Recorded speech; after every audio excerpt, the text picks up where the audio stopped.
Welcome to Dr. Creepin's Dungeon.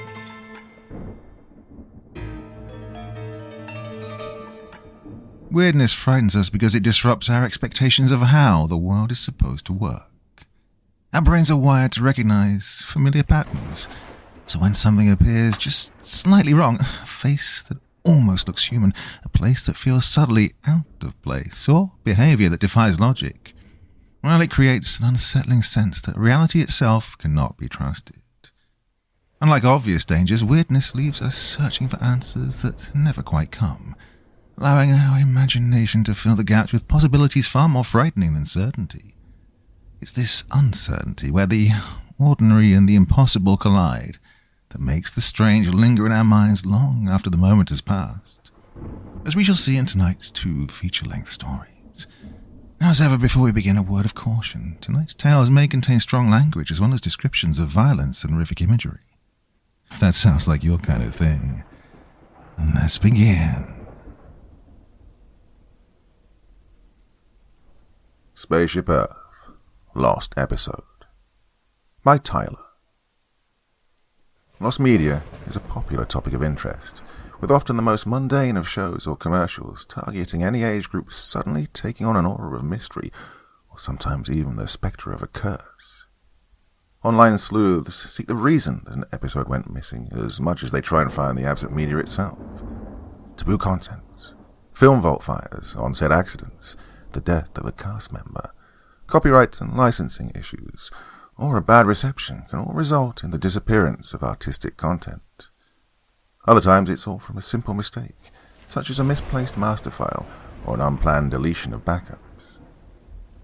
Media hunters have pulled off some miracles over the years, managing to dig up digital copies of things long thought lost in the deepest recesses of the internet, or someone's personal collection of old VHS tapes. There are cases where an anonymous uploader supplies a highly sought-after video file that only they had access to, because they worked in or with the studio that produced the web's latest hot disappeared item, regardless of how old the media is. It's kind of amazing to me how people manage to discover just what is missing in the first place. There are so many obscure shows adrift in the world, just as there are obscure episodes of popular shows. Kids' titles fill up a bulk of lost media, partly since they get coupled with those fuzzy childhood memories that make some of us confuse a late-night TV oddity with an adolescent fever dream. I'm aware of an episode of a show that I don't think will ever be found, and hasn't been talked about anywhere in all of my online searches. I didn't want to be the one to call attention to it, but this doesn't deserve to be forgotten, and at this point I believe it's up to me to call attention to it. In 2006, I'd just gotten my degree in telecommunications, and I was looking to get my start locally, right where I grew up in the Quad Cities area of the States. An old family friend got me a post-grad summer job while I began to search for a career. Temporary stuff, but paying. In a region with multiple cities close to each other, we had a number of public access TV channels to check out when the rest of the cable offerings failed our entertainment needs. I never took community television seriously, usually spending no more than a few seconds on them while channel surfing, and then moving on to the mainstream networks that use cameras that are actually made in this century. At most, they were good for a few minutes of riffing at drunken parties back at college. So it wasn't an exciting prospect that I'd be working for a couple of months at a small, run-down studio that was shooting one of these public access shows. Well, it was readily available, and I'd make a few $100 from it, and get in some experience right after school. But on the other hand, it wouldn't even really take advantage of my degree. I wasn't working on the actual show in any way, but rather I'd just be taking photographs for posterity and publicity. Photography had always been a side hobby of mine, not a main pursuit. Regardless, this family friend told me that the show creator was looking for someone who still shot in black and white, on film, which was what I was all about. They wanted something classic and timeless that was printed professionally and would hopefully translate to investors or executives taking the show seriously. Digital cameras were still fairly new and low resolution back then anyway. It wasn't as if photographers like me were hard to find. On my first day at work, I was actually almost impressed. Sure, the studio itself was in a poor part of town and was within an old renovated warehouse that had a weird lingering smell. but the set was surprisingly not bad. It was elaborate and had plenty of props. Nothing spectacular. We're not talking network television quality, but, well, it definitely had the appearance of a bootstrap production with some funding behind it. Me being basically a contract worker with only a secondary connection to the show, I was always on the outside of things and lacked first-hand accounts of how it got started and the progression of it. I was only ever brought in on the first day that each episode was taping, so I was limited to seeing just about the end of every work cycle. Any editing was done quickly, as I remember seeing the premiere only a couple of months after coming in to shoot the sets, cast members, and then sticking around for the rest of the day and getting to see what scenes were getting shot.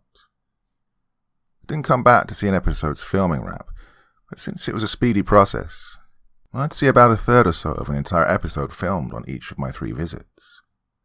My brief time there gave me a good idea of the script, the plot, and the general vibe of the production. The set design was centered around an underground bunker of some kind. Clean, post-apocalypse chic, I'd call it. Think concrete nuclear survival bunker, but with a lot of fun, colourful, nonsensical props and tools for the characters to interact with, or eye candy for the viewer. First thing I thought when I saw it was if Pee-wee's Playhouse had taken place underground. The 5 cast members were all on set when I arrived, and I started taking snapshots of them going through the latest script revisions. They consisted of 2 women and 3 men, with one of the guys on puppeteer duty inside an intricate robot costume. The Tin Man looked like a friendlier Terminator cyborg. He also wore a black robe with colourful frills on his metal exterior, suggesting he was a professor of some kind. A robot would make a good educator in a fallen world, I suppose, being able to retain all that knowledge and teach tirelessly. While my knowledge of the show was limited while I was taking production stills, it was easy enough to glean from what I did see to figure out the rest of the characters. The youngest man, who looked fresh out of college like myself, played the young hero of the show, a boy named Paulie, who wanted to go on adventures and, of course, often got in trouble. But he's always pulled through at the end with his boundless enthusiasm amid a broken world. His little sister Eunice was played by one of the smaller girls who can get away with portraying a child up into her late 20s. She was cheerful and bright, but scared easily from the monsters in rubber suits that patrolled the cavernous underground of the show's world. At least that was her character. The actress, who was older than the guy playing her big brother by a few years, actually swore like a sailor, complained about everything, and always took a smoke break out back during downtime, no matter how hot it was out there. Oh, a good actor, though. Yeah, she could turn back into her bubbly character with the smack of the clapboard. The adult characters, who had no relation to each other or the kids, acted like their guardians. Walton was the grumpy utility worker who always showed up to fix things, including problems, and spent most of his off-screen time down in the bunker's power plant, helping to keep the power on. He had a gruff exterior, but was reliable and played the part of the old dude there to dispense wisdom and lessons. His character also spouted off old-timey catchphrases you've heard 100 times. Well, a bit two-dimensional, but the actor played the part well, and much attention was paid to his dirty overalls costume. Each time he'd show up, he'd have a new stain on his clothes from who knows what. Judy was the engineering nerd and scientist, and the cause of each episodic adventure.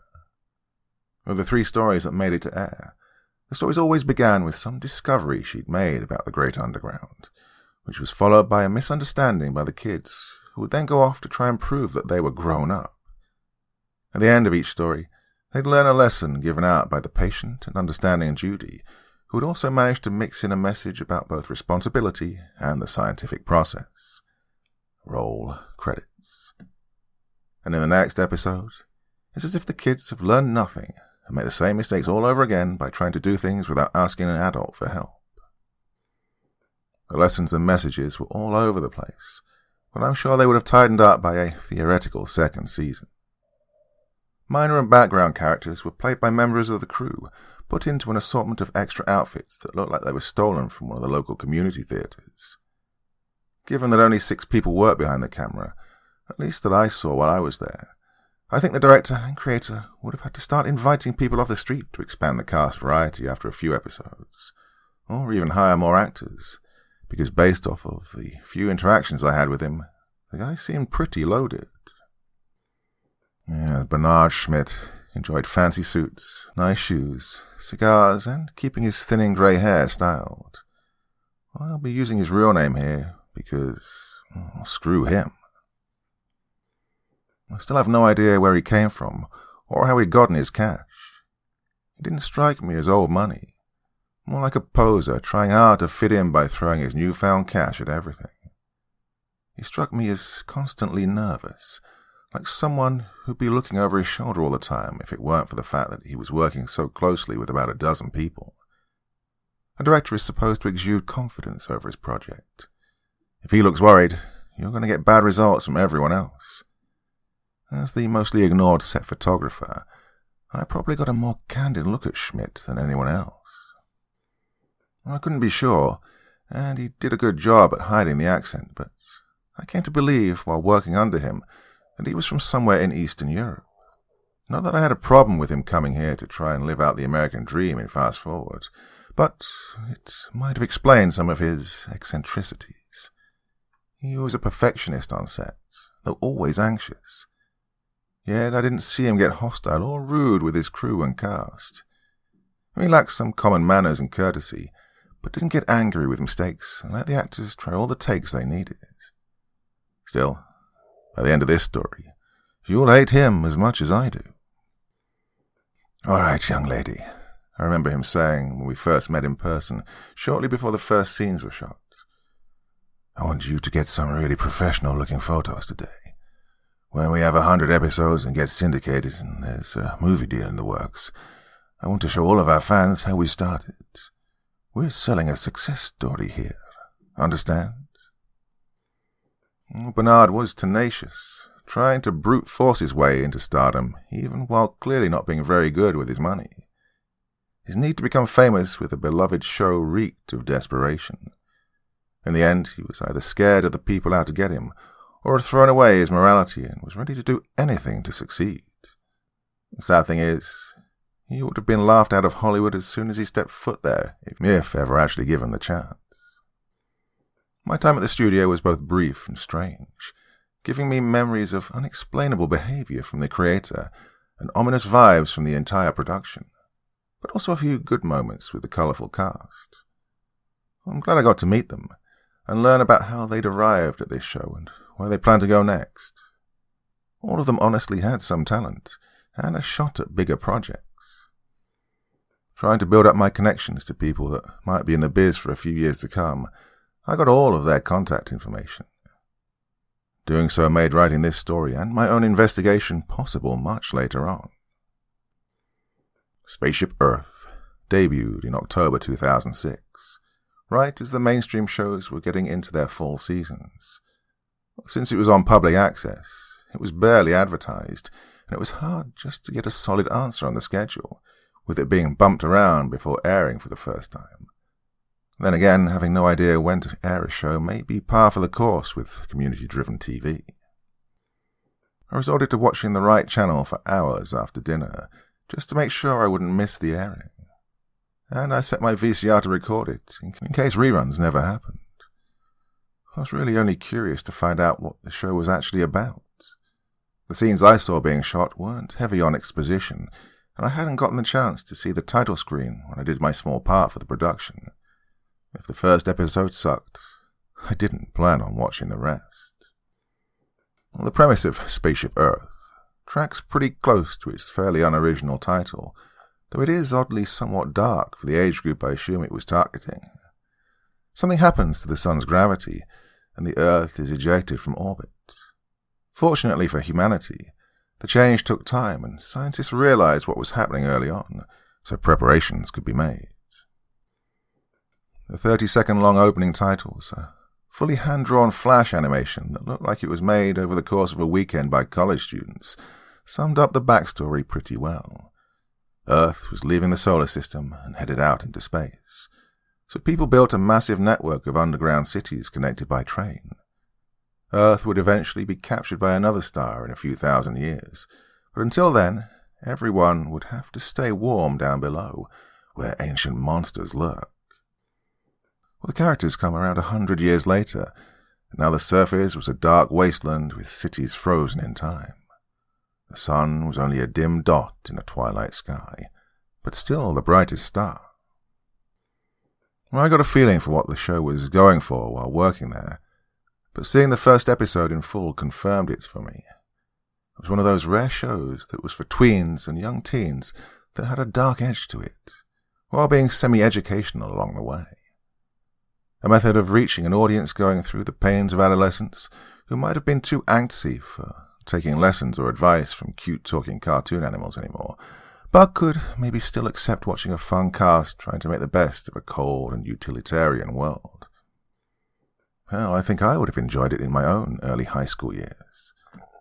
The characters were a callback to the bygone days of Saturday morning cartoons' chipper heroes, only they'd been dropped into a gloomy world where survival had become a struggle and luxuries were a thing of the past. In the second episode, they even ventured up to the cold surface to find an old earth tool that their city's ancestors had forgotten to bring down, just so a washing machine can be fixed. And those scenes were filmed in a completely different location that I hadn't gotten the chance to see. The actors' breath was visible and their shivers seemed genuine, but it wasn't as if they could have filmed outside in the summer to get the authenticity. Either the warehouse's AC could be turned down really low, or Bernard had found an industrial freezer for those scenes. In the third episode, the Wastes are visited again after Eunice has a lousy birthday party and runs off to the surface, leaving Paulie to find her, which ends the episode with a tearful reunion and a lesson about temperament. Long after I saw all 3 episodes, I started searching on the internet for information about it every now and then. As far as I know, reruns did air for a year or so, but it never got picked up by any of the networks or cable channels, which I thought was a shame, because regardless of how Mr. Schmidt got his money, he was clearly passionate about the project, and the cast seemed to enjoy themselves, from what I saw. It really could have gone somewhere. Other than an occasional thought around whether or not there was another batch of episodes that got made but was never aired, well, I stopped thinking about the show and time moved on. Its appearances on TV ended, and while there was a small fan base around Spaceship Earth for a while, none of the websites about it seemed to be around anymore. Like most every other public access show, it faded into obscurity, even despite its bigger than usual budget. And then something happened in 2020. I'd moved to California, gotten myself a career as a producer of independent films you've likely never heard of, found a loving boyfriend, and have a kid on the way. My first real job was in the distant past, and details were being lost in the fog of time. While I was cleaning out some boxes in our small apartment, my old book of contacts dropped onto the floor. My first thought was, how quaint, scribbles for the few dozen people I knew way back. My modern smartphone having about 100 contacts. But on the very first page of the book was the list of cast members from the first show I'd worked on, and it all came flooding back. And I had the sudden urge to finally try and find out what had happened to all of them, and see whether or not any of them had made it big. And just for the hell of it, before the idea no longer interested me, and I forgot about it all again. Oh, what followed were several months of intense conversations over email and messaging services, and some disturbing research on my part. I was sucked down a nightmarish rabbit hole, where things only ever got worse. Part 2. I tried all of the phone numbers and email addresses I'd written down for the cast, each of them 14 years old at least. Only one went through and got me a response, Paulie's old Hotmail account. However, by convincing him to help me learn what had happened, he reluctantly shared the current contact information for the others. And yes, I'll call him Paulie. Now, since I'm going to conceal their real names anyway here, though they are all listed in the credits, I figured I'd keep things simple and just use everyone's character names. Well, I'm editing all of the written responses I've had with the cast so that only the important details are in this story. The following is taken from many conversations, often spaced apart by weeks. I'm leaving out my replies as they aren't interesting. I mostly just ask the obvious questions, mixed in with a few "holy shits" when reacting to the more insane parts of this demented incident. Right. In the order I talked with each of the cast, here we go. Paulie. Yes, I remember you. The photographer. Oh, you were young and still had stars in your eyes back then. If I'm recalling this right, I don't think you ever stuck around to see the latter half of each episode being filmed. Well, I'm glad you're doing okay. Sounds like you're finding some success out there in Hollywood. But to be honest, I wouldn't pursue this. Please don't worry about what happened on Spaceship Earth. I know that any normal person is only going to get more curious when someone tells them this stuff. Yeah, I get that, but I really recommend not looking into anything. Just moving on with your life. And then, after several emails pestering him for more details, figured you wouldn't let this go. All right, fine. I'll tell you what I know, but it isn't much. I was kind of isolated more than the others about the whole thing. I didn't see everything they did, thank God. But they've told me, and we keep in touch. Kind of as a very exclusive online support group. Well, I was spared the worst of it, but just being aware of what happened to the others makes it hard to sleep at night, even after all these years. Well, you didn't see it, but Schmidt was a sick bastard. Don't know if he was always that way, or carried the potential to become one all his life. Well, that show was supposed to be a launching pad for my career, but I gave it all up after that and changed my pursuits entirely. I play black metal now with an indie band up here in Seattle. Who'd have guessed it, right? Little Paulie, the great explorer of the icy world. Always a smile on his rosy face, even if he's freezing to death. He grew up to shred a guitar and slice open his fingers on steel strings. Well, it makes sense if you knew what I went through, even if it wasn't the worst of it. To be fair, the first episode was pretty fun to make. I had my first post-high school crush on Eunice, and Warden was like the grandfather I never got to know. Guy was patient and friendly, full of life wisdom. He shouldn't have been forced to see what he did. Well, the set was great, partly because we worked together to make it. Schmid had a carpenter for the sets and a painter for the scenery backdrops, but no one in charge of props, so we made a lot of that bunker ourselves, filled with old toys, spray-painted broken appliances to give them that post-apocalyptic grunge and rust. But, well, whenever you, an outsider and the closest we had to a PR rep, left after that first day, Schmidt changed. He was quick to anger and started rushing us along. He suddenly wanted shots done in one take, and he didn't like any improvisation, but not because he was addicted to his script. He just hated to waste time on it. Oh, it was a big change in attitude, and it didn't get too bad until we started shooting the second episode. By the third, he was a tyrant. We have no idea where he got his money, but we're certain he was beholden to some third party because of it. He brought dangerous debts onto the production, or because of his vendetta against other production companies that had wronged or belittled him, laughed off his ideas because he was a nobody with a funny accent and no experience. Or think of a slightly more talented Tommy Wiseau, but without the charm. For me, the worst it ever got was when we were shooting the last scenes of the third episode. Bernie had been particularly ornery those final few days, especially while we were all freezing our asses off for the surface scenes. Oh man, I hated that place. Made me glad that I wouldn't have to go in there again after things fell apart. There we were, shivering away and more concerned with our body warmth and getting our lines right, all working on that perfect surprise face for the big moment where I find Eunice building a snowman, and he's yelling at us. I mean, at least I got to hug her, that was nice. I was not looking forward to shooting episode 4, which Bernie said we'd be doing the next weekend at a special time. But I'd rather not get into that. Oh wait, you never saw the freezer? Huh. Makes sense, he didn't want any production stills taken in there. Couldn't let it get out we were shooting, or what he was putting his actors through for the sake of authenticity. He didn't even want to wait for the winter and have us do the surface scenes at dusk or something. God, it would have been warmer outside than in that icebox he stuck us in. God, prick.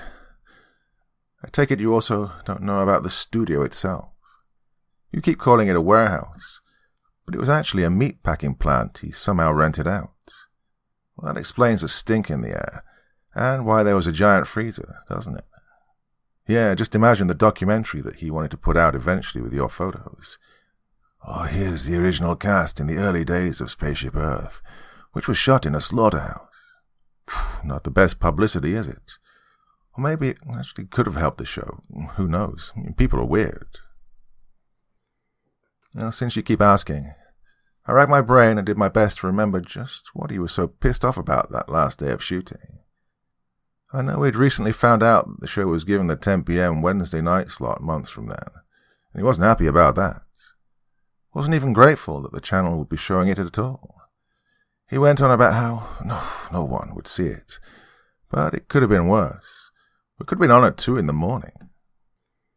Looking back, I think my mind blocked out most of what happened, and he actually had a total meltdown between the takes. He kept yelling about scheduling, and what they'll do to him if the show doesn't make it big. Well, he never elaborated about who they were, but he was clearly afraid of them. But, how the hell was he expecting to even pay these people back in the first place from a public access show? Merchandise sales? I don't think he fully understood just how long it can take to get a show to air either, even one that's easy to produce. If he was on a time limit to pay what he owed, he should have chosen a line of business with faster results. Okay, I'll give you one more thing, but please don't bother me anymore afterwards. These last weeks of talking to you have been bringing up some pretty hard memories. Look, I'm not going to tell you what happened on the supposed episode 4, because I wasn't there, and I don't want to pass the story around second-hand. Well, you'll have to try and convince one of the others to let you in on it. It's not going to be me. But I'll give you the contact info for Eunice. If you ever expect her to respond, approach her as politely as you can through email and try to convince her that you aren't with the press. And the last time I was in that building was when I went there late at night, the day before episode 4 was going to start shooting. The circumstances were strange, but so were a lot of the other things about the production, so maybe I didn't question it as much as I should have. Schmidt had me come in and set up cameras inside the freezer.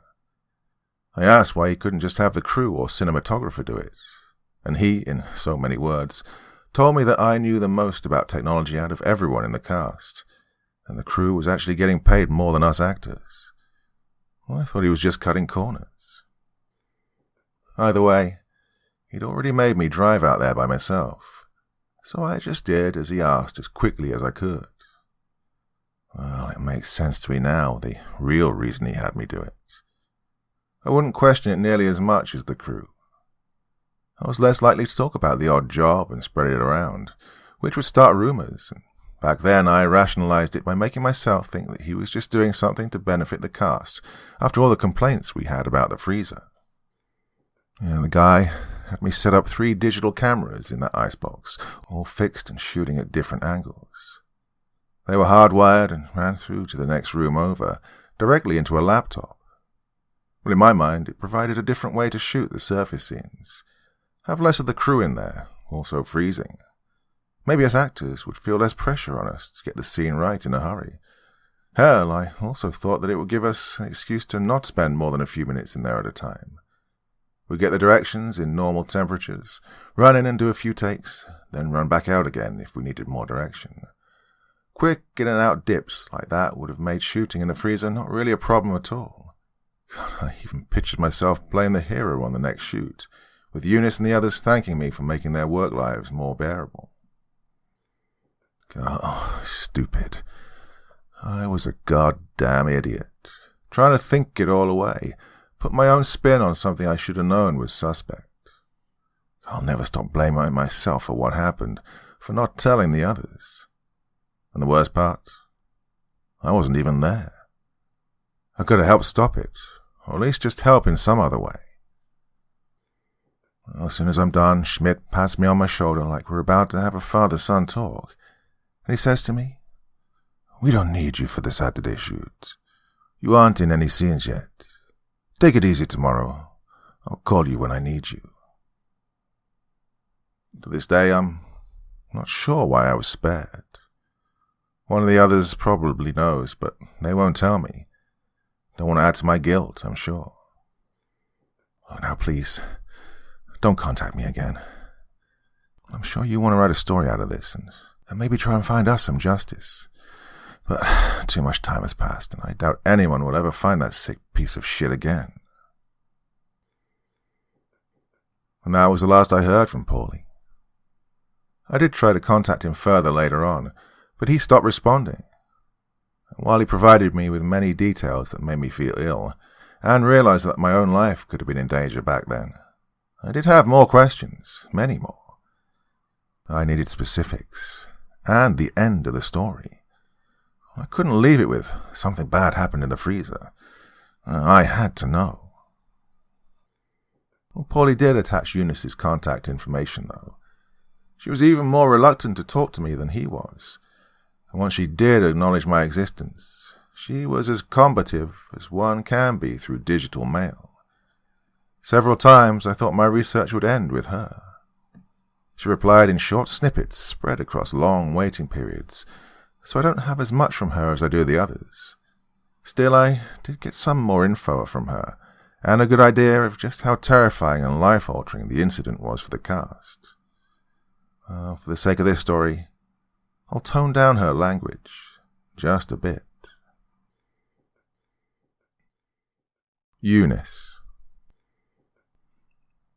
What the hell do you want, lady? I don't give a shit if Paulie gave you my email address because you dropped by for some scrapbooking a few times at that meat plant. We aren't buddies, and for all I know, you're just seeing a chance at some book deal here. Or maybe a shitty Lifetime movie recreation. What that asshole did to us was real. We are real people. You take your investigative journalism and piss off. Okay, I'm sorry, kind of. I might have misread your intentions in the previous emails. It's hard to convey emotion through text, right? I get mad easily. Triggered, I guess the kids call it now. But, just for your information, you're making me tap into some traumatic, dark shit by even just bringing up 2006 at all. I mean, why should I tell you, pretty much a stranger, more than I tell my therapist? I've been in and out of rehab 3 times since then. And if you send me on a 4th trip, I'm making you pay for it. But give me another week to gather my thoughts. 2 weeks pass. Yeah, I get it. I'm volunteering personal info about myself like it's nothing. My brain got rewired after what happened. Look, I can blab on and on about how messed up I am in real life conversation too. Look, I'm like a runaway freight train. I've lost a lot of friends because of it. Therapist says it's a coping mechanism, that I talk about the shit I do because it helps me keep the shit I don't want to talk about buried and locked away. Damn it, now you've got me shaking. I'm going to take a hit of something and get back to you at around 3 a.m. Right before bed is when I'm slightly more comfortable talking about the world's twisted side. Yeah, the crap people pretend they don't want to hear. I wake up the next morning to see an email sent at 4:12 a.m. God, I hated being on that show. I've never even watched an episode of it, and I hope that any videotapes that might have a recording have been burned. Still, it was a job, and I was getting paid. The college debt was already screwing me over. Walden and Judy, they were nice.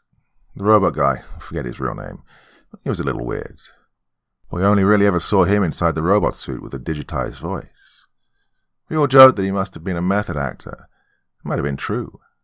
Well, he still checks in on us, so I have his email. But every day, I mean literally every day when we were on set, Paulie would put on his charms around me. Guy couldn't read the room, or get the hint that I wasn't interested. Granted, I guess I never actually told him no to any of his off-the-job propositions. My fault on that. I left everything up in the air back then. Maybe was the one word I used to say more than whatever. These days I have no problem saying no, usually a hell preceding it. Well, the two of us are on good terms now, though. Might even be long-distance friends, actually, which I could really use more of. He really grew up since then, but he was kind of forced to. I wish he'd stop taking all the blame. It's eating him up inside. And that's his way of dealing with it, thinking that feeling guilt soothes the torment. Well, it doesn't, never will. I'm still a small girl, and back then I had a mild eating disorder that kept me thin on top of it. And that asshole director, I'll never say or write his name, was always making me wear these pretty little kid dresses for my scenes, with nothing on my legs but a pair of tights. I still have nightmares about that freezer. My memories of that night are hazy, out of order, and like I experienced them in third person, happening to someone else, disassociation. So don't expect too much from me as far as getting it right and in good detail. We had to come in for a weekend shoot, Saturday night, but just 1 hour, he tells us. I believe he gave us some excuse about running the freezer on full blast while the electricity rates were lower. And got me thinking, great, we're shooting a blizzard scene. I tell myself if this 1 hour sucks, I'm off the show. Not like I signed a contract or anything.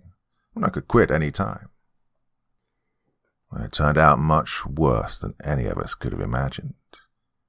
He never had us sign a contract because he didn't give a shit about his cast. We were all disposable in his pursuit of art. Maybe he liked Paulie enough to spare him, but I'll never know what he was thinking.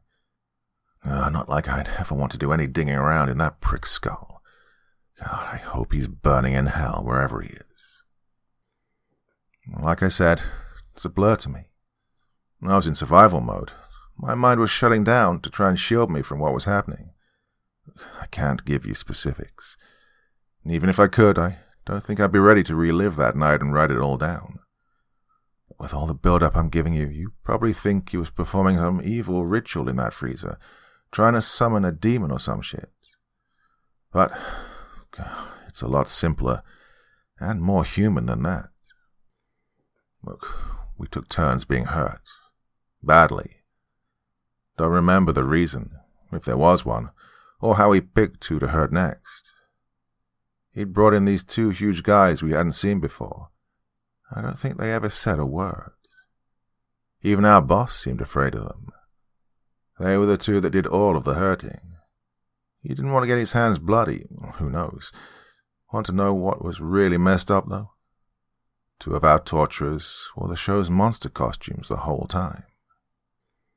The cold just made the pain worse. It's bad enough to get bruised all over and crack some ribs on a warm, sunny day. And when your skin is frigid and numb, it's all amplified. It stings far longer. It's like your body can't even start the healing process. I also can't remember what happened to my left pinky finger. At what point I lost it. But I can see that it's definitely still gone as I type this out. Guess I blocked that part out. God, I hope that was the worst of it for me. Well, speaking of hope, I hope that it was those two maniac thugs that caught up to the show's brilliant creator and sent him to hell for skimping out on the demands of whatever sick bastard was financing him. I'd be extra happy if something awful happened to the pair right after that. But God knows the karmic system is a crock. Bad guys get away with evil shit all the time. Well, that's all I'm telling you. It's just about all I can say anyway. You've put up with me these past weeks, and I appreciate your kind and supportive words, even if I haven't said that until now. So, I'm going to give you Walton's email, but try to be even more respectful and patient with him. His perspective on all of this is confused, skewed. That night broke a nice, older man, All the more reason to never forgive the people who put us through the terror for the sake of an idiotic kiddie show. Yeah, Walton went into that freezer a healthy and talkative guy, and he left it mentally scarred and in need of permanent care. Look, good luck with your story. Goodbye. Eunice gave me the personal account I wanted of what happened that night, though it lacked details, which was understandable given what such an experience could do to people, along with the passage of time. I contacted Walton next, who'd be in his early 70s at this point. Now, unlike Eunice and Paulie, he responded and opened up to me right away, like he had so much ready to share to anyone who asked. It soon made sense to me why. Eunice was right when she told me about the way he viewed things. Walton types with severe spelling and grammatical errors, and some of his words are entirely wrong or out of context as well, meaning that I had to decipher his responses, and I may have assumed some of his meanings incorrectly. Out of respect for his dignity, I'll write down his emails as I fix them up, as accurately as I possibly could have done so. The Robot and Walton. Hello, friend. It's so good to speak with someone else from that nice show I worked on. There's so few of us. I wish I could track down the crew and talk with them too. I always like talking about the days gone by. So, you took the photographs. Were they ever developed? I bet they're lovely. I'd very much like to see them, if just to help me reminisce. Oh, my memory's not as good as it used to be. Yeah, I want to remember more from the show. It's the only time I really acted, although I was in a few commercials when I was younger. Yeah, Mr. Schmidt was always kind to me. How's he doing? Well, my other friends won't tell me. If you don't know, then well, that's okay. Yeah, episode 4 filming went by so quickly for me, I can't even really remember much of it at all. But I can recall some things from the script and the plot. The others have forgotten so much, I think because of the accident. All they can remember is the accident, which is sad.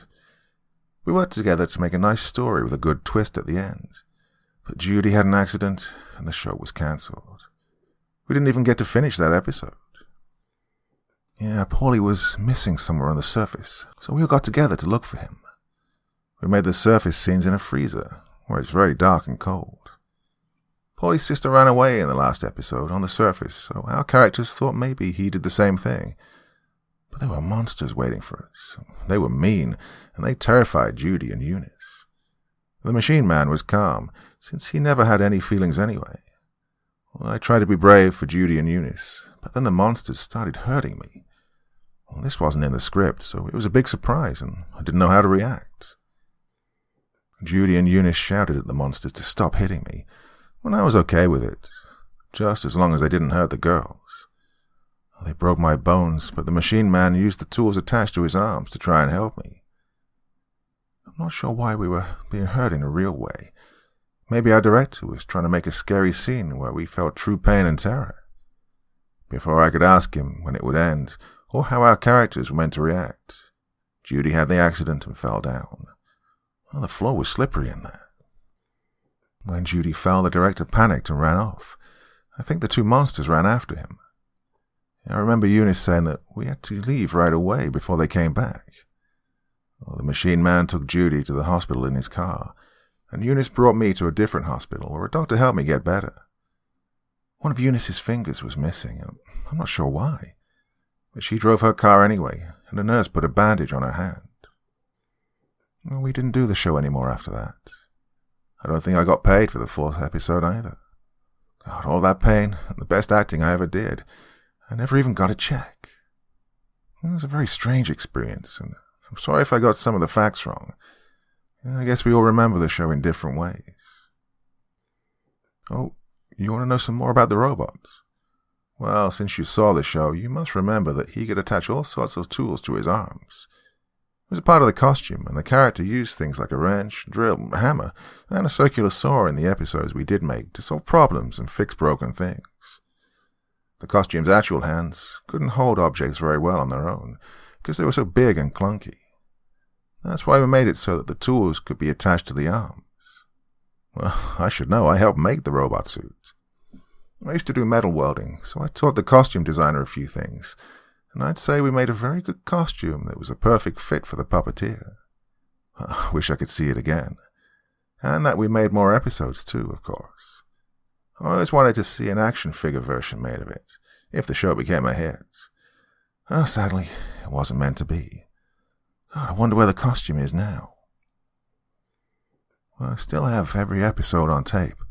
I like to watch them now and then, although I have to be sneaky about it.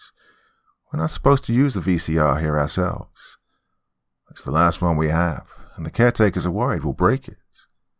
But I have very steady hands, even if the rest of me shakes. The following is the last topical email I got from Walton. No, I don't know Judy's email. The robot contacts us sometimes, but with a new email each time, it's just numbers, so I can't really share it. Sorry.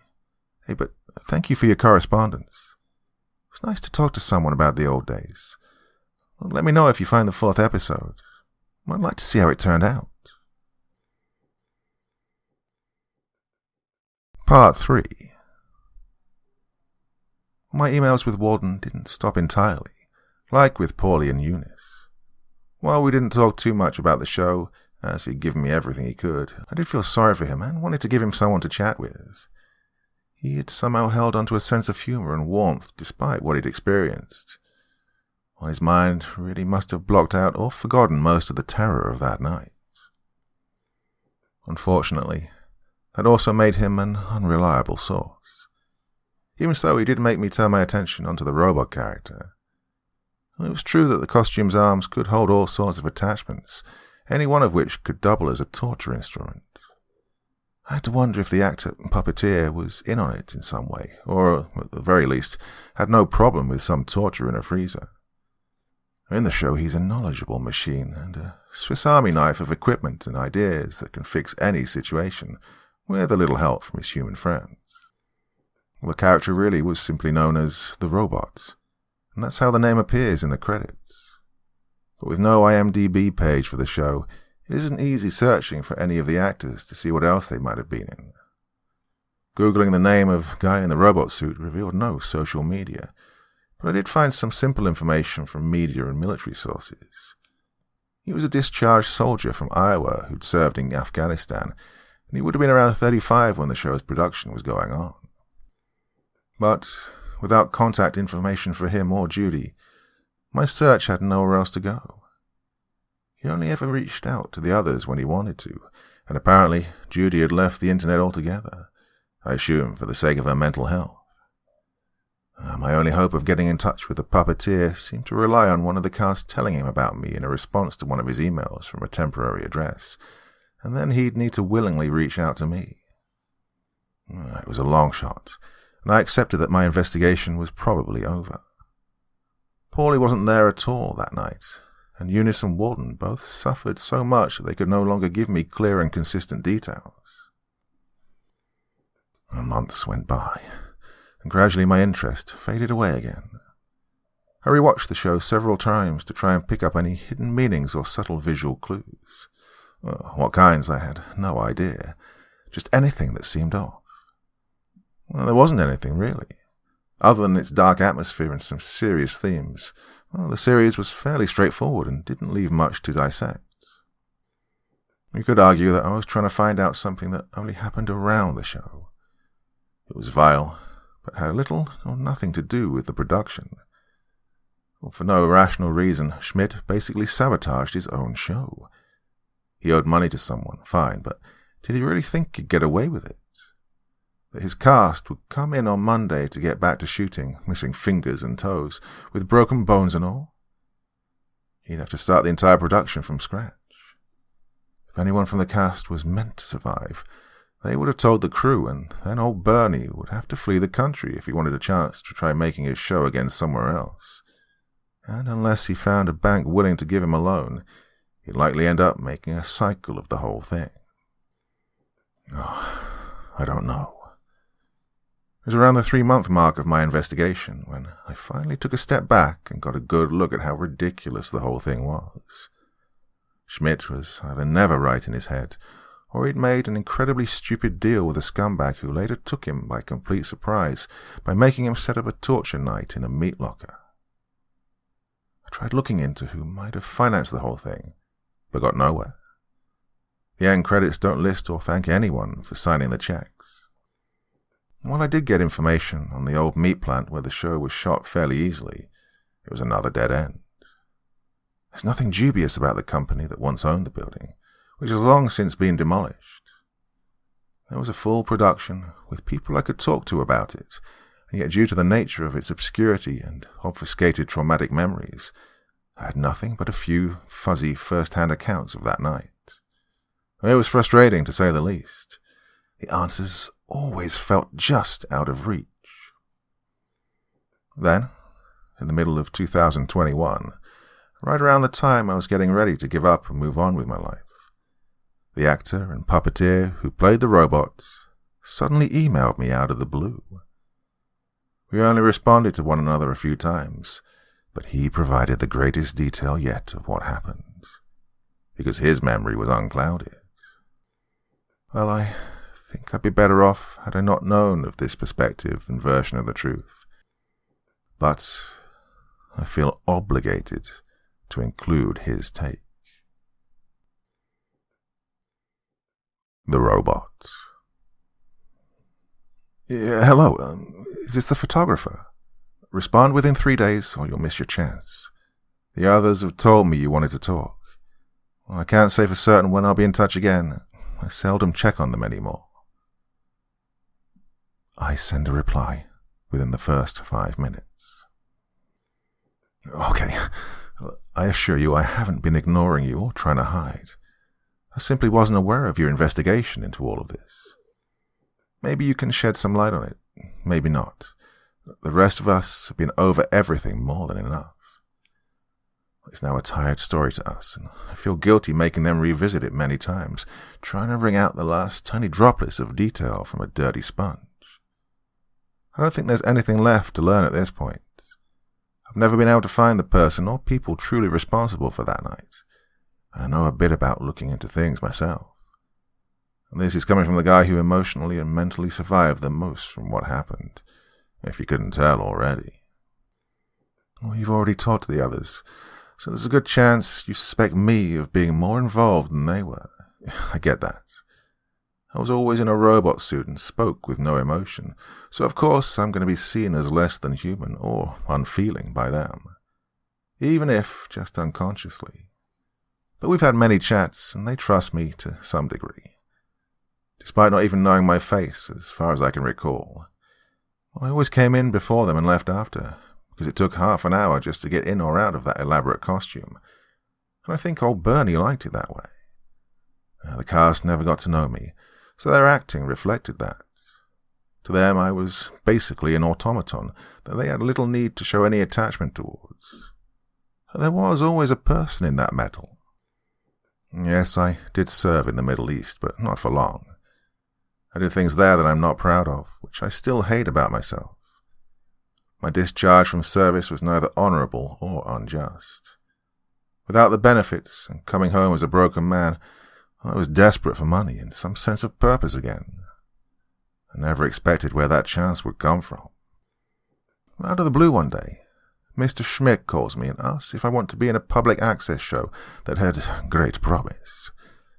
Don't know how he found my number, or why he chose me specifically. Well, I think it's a joke, a scam at first. But he makes himself sound legit, so I stay on the phone with him. Eventually he gets to the compensation part of the conversation. Well, it's a lot, much more than you'd ever think someone would get on a show maybe only a few hundred people would ever see. When I stepped foot inside of that warehouse a few months later and met the rest of the cast, while in the robot suit, always in the robot suit, I already had no doubt that I was by far the highest paid among them, because I had a special purpose, as it would later turn out. No, I'm not an actor, not even a blip in my mind. But Mr. Schmidt doesn't care, tells me my voice will be replaced by a digital one in post.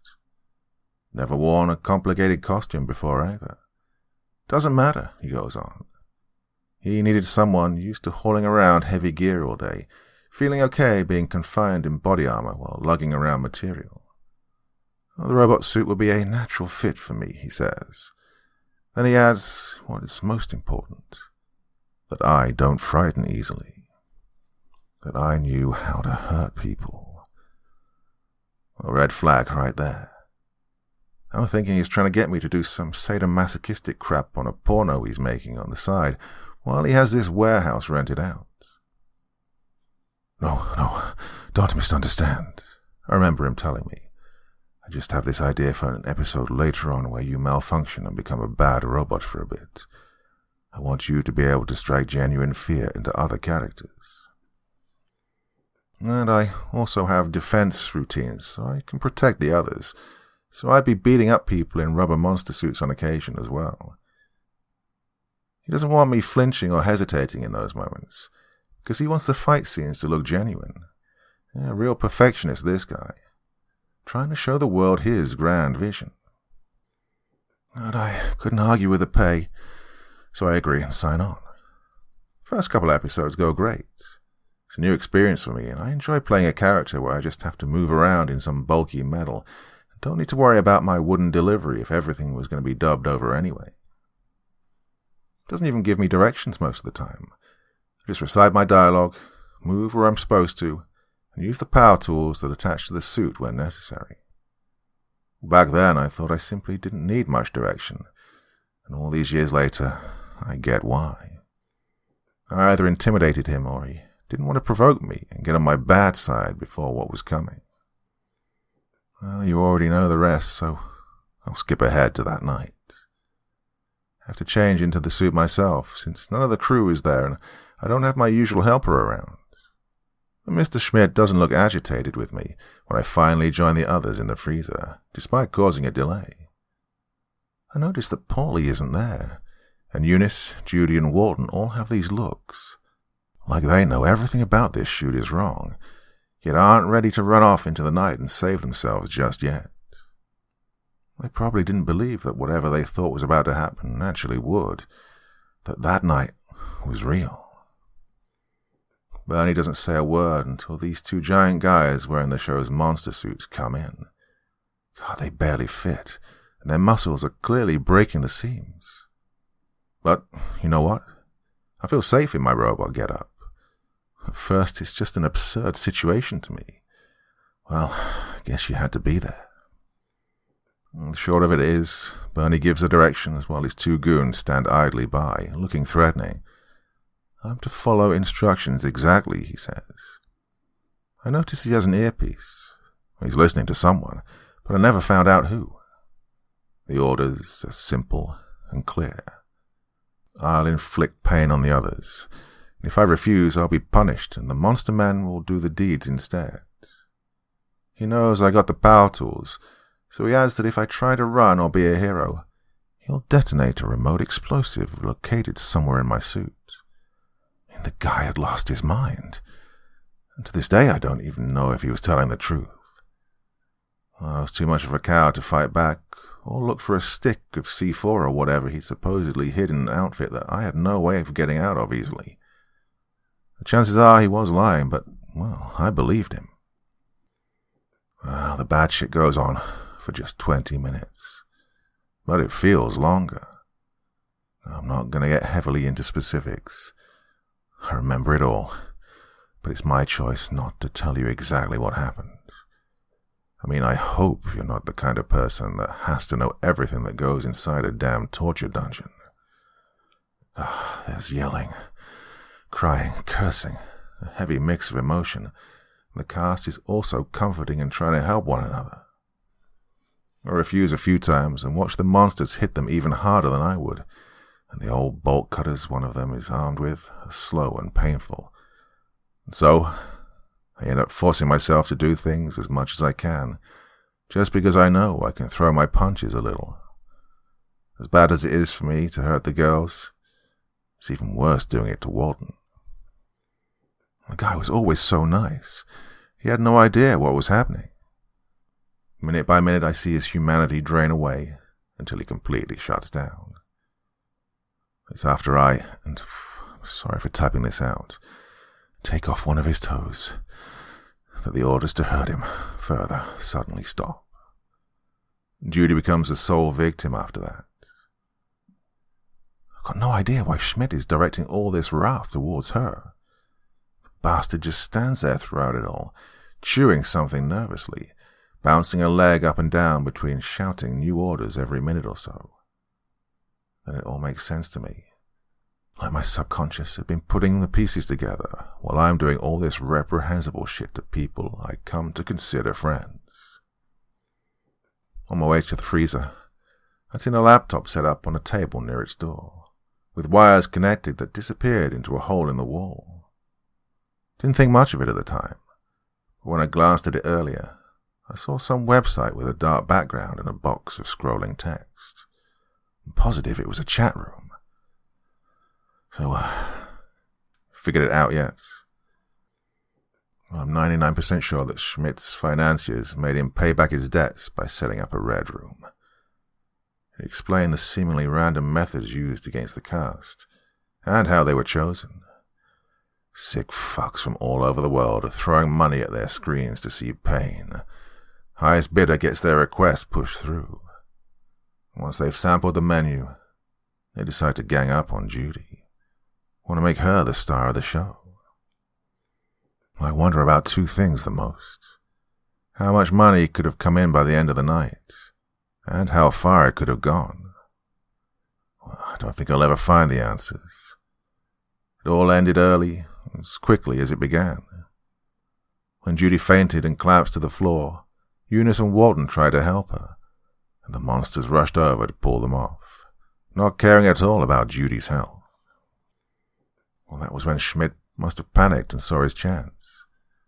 The goons might have been keeping him a prisoner in there as much as they were us, and with their attention elsewhere and no longer guarding the door, our fabulous director ran off into the night, almost slipping on the frozen floor as he did so. That was the last I saw of the guy. The muscle then ripped off their stupid masks and went after him, and we were left alone.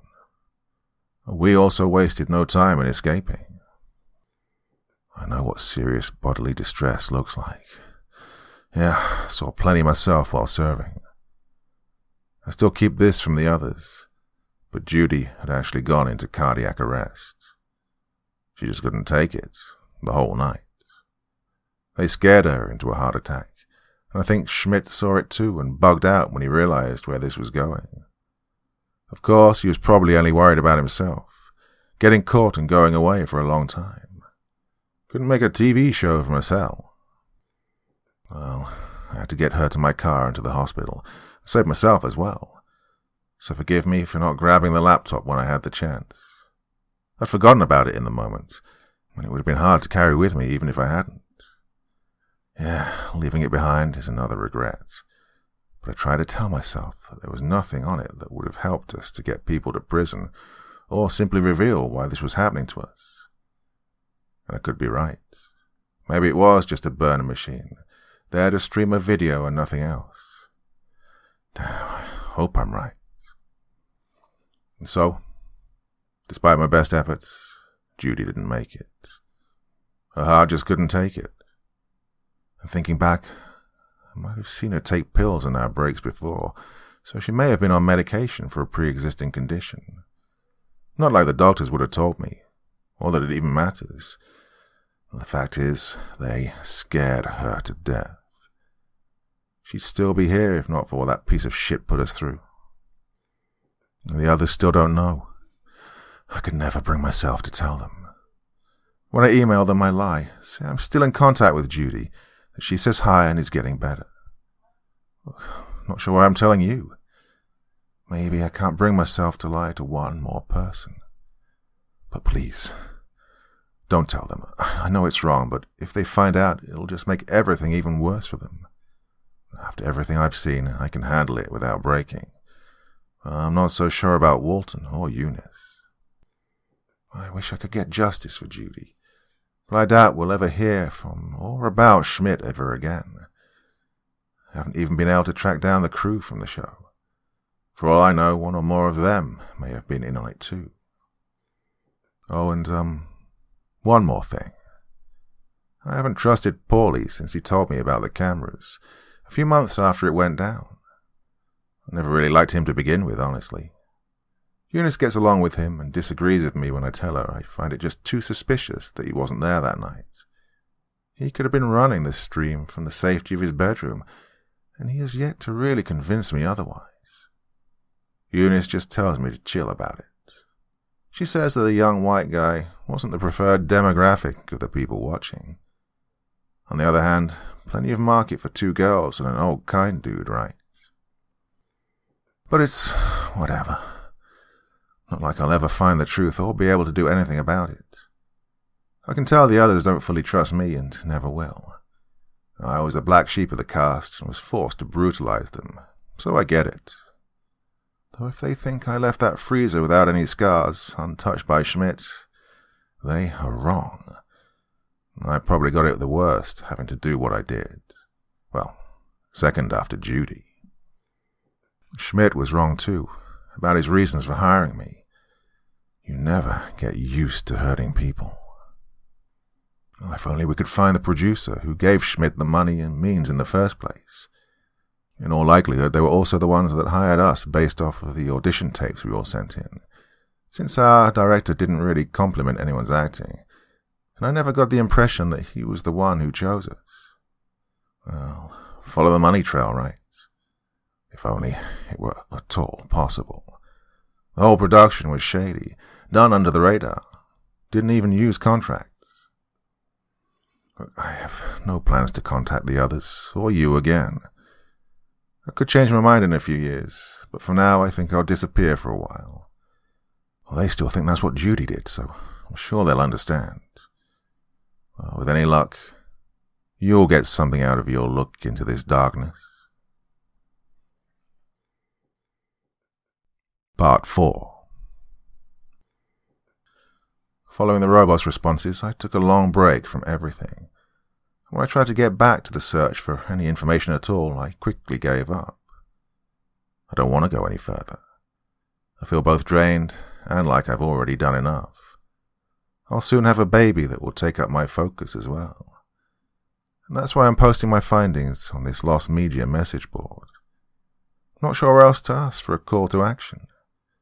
You guys know what you're doing, and while I know that this case is a bizarre one that's a bit outside the usual, all I'm asking is for a community effort from the professionals.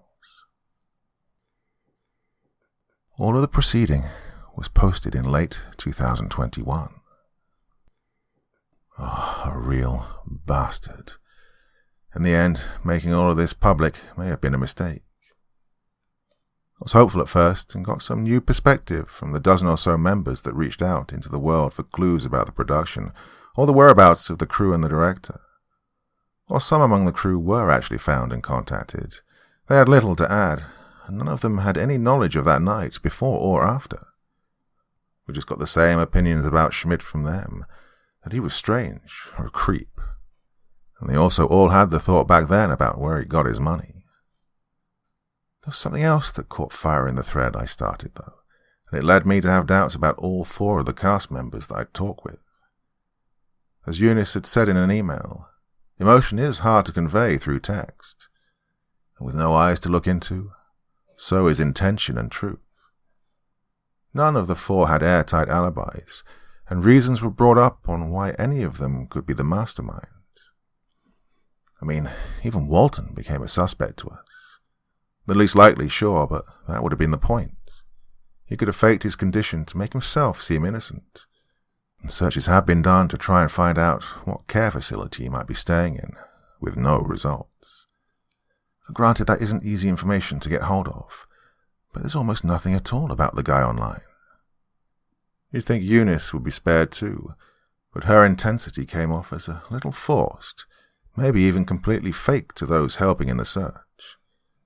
I'd posted her original and uncensored emails to me, where she's even more spiteful, and they really don't come across as fully genuine. She likes Paulie, when he's arguably just as suspicious as the robot. And if she hated being on the show as much as she did, why didn't she just quit? She could have easily been replaced. All of them could, really. Schmidt saw the cast as disposable, literally. And, of course, Paulie wasn't even there. We didn't buy the idea about him not being in demand.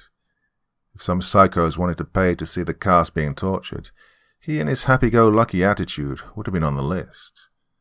There's no way that someone didn't want to turn his smiles into screams. He also set up the cameras. He had to have known something was going on. He could have gone home to run the chat room from bed and then easily play innocent. Judy, we just don't have enough information about. From my brief interactions with her, she struck me as an aloof person and hard to read, at least when she wasn't in character. She didn't seem to be in need of money either. I saw her park her Mercedes the morning that the second episode started shooting. Only the robot was with her following the main event, and it could be that he helped her fake her death and vanish without a trace. We didn't find any stories online about her demise, not even an obituary. Well, as for the robots, the uncertainty we had with him came from all the same old reasons. He did the torturing, comes off as emotionally unaffected, and we still don't even know what he looks like. Everything he told me was reasonable, but just not enough to clear himself of involvement. I feel like I can speak about the cast this way now, because I have doubts I'll ever get to talk to any of them again, or that they'll read any of this. Well, when I say that getting a community involved may have been a mistake, it's not from the lack of trying. They dug up the episodes and watched them. They got interested, and they did try. Too hard, though. Despite my wishes, they tracked down alternate emails for Paulie and Eunice, and I made an error in my post that also gave away Walton's. As a result, the three were asked too many questions and borderline harassed. They stopped responding to everyone within a few days and disappeared themselves from the internet. The thread got out of control and my involvement in the investigation ended. Well, I blame myself. Eventually, about 8 months ago, I stopped checking the message board altogether once each reply was nothing but speculation and bad leads. Right now, it's late 2022. The story worked itself into my mind again recently, so I went ahead and gave the thread a look, just to see where it had gone. After so long, I thought, maybe someone had found something. I wasn't going to delve back into it myself, not when I have a family to manage, but I was always going to have some lingering curiosity. Unsurprisingly, the thread had devolved into baseless theories and insults. All meaningful conversation died off about 6 months ago, with no substantive new information. The last post simply read, fuck this show. But that's not quite where this all ends, however. The second to last post was made just a week ago, with someone asking, hey, any updates on this? Does anyone have any fresh links for the show? I wanted to watch it again, but sources keep getting removed for some reason. The thread was locked shortly afterwards by one of the moderators of the message board. That moderator had been on the forum for many years, long before I'd even first posted the story. Yet they hadn't left a reply in my thread until the day that they locked it. Here is their message. Locking this for the necro bump. This thread is dead. Not like it was getting anywhere. Might as well reveal to you guys that I've been lurking in here for a while, and it's sad watching you all bumble about with no answers. I worked on this show. Actually, I both produced it and acted in it. So you got that much right. Now, to everyone who hates Schmidt, don't worry. I took care of that idiot long ago. Well, I'm not sure what to make of this claim, especially coming from one of the message board staff.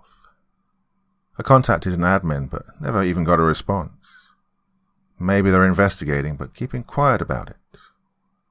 I haven't seen any posts from that moderator since then, but then again, it's only been a week. It could just be a sick joke. Who knows what'll happen from here? I'll just continue to be thankful that I wasn't more involved with Spaceship Earth.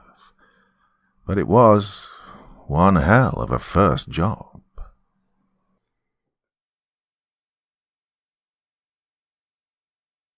Part 1. Something's there. Class had started no more than 3 minutes ago, and Danny's hand was already up and dangling. Mr. Swatson was getting annoyed. Danny used to be such a nice kid, never bothering the class, always doing his homework properly, hell, even explaining the day's lesson to the 1 or 2 dunces who never understood anything.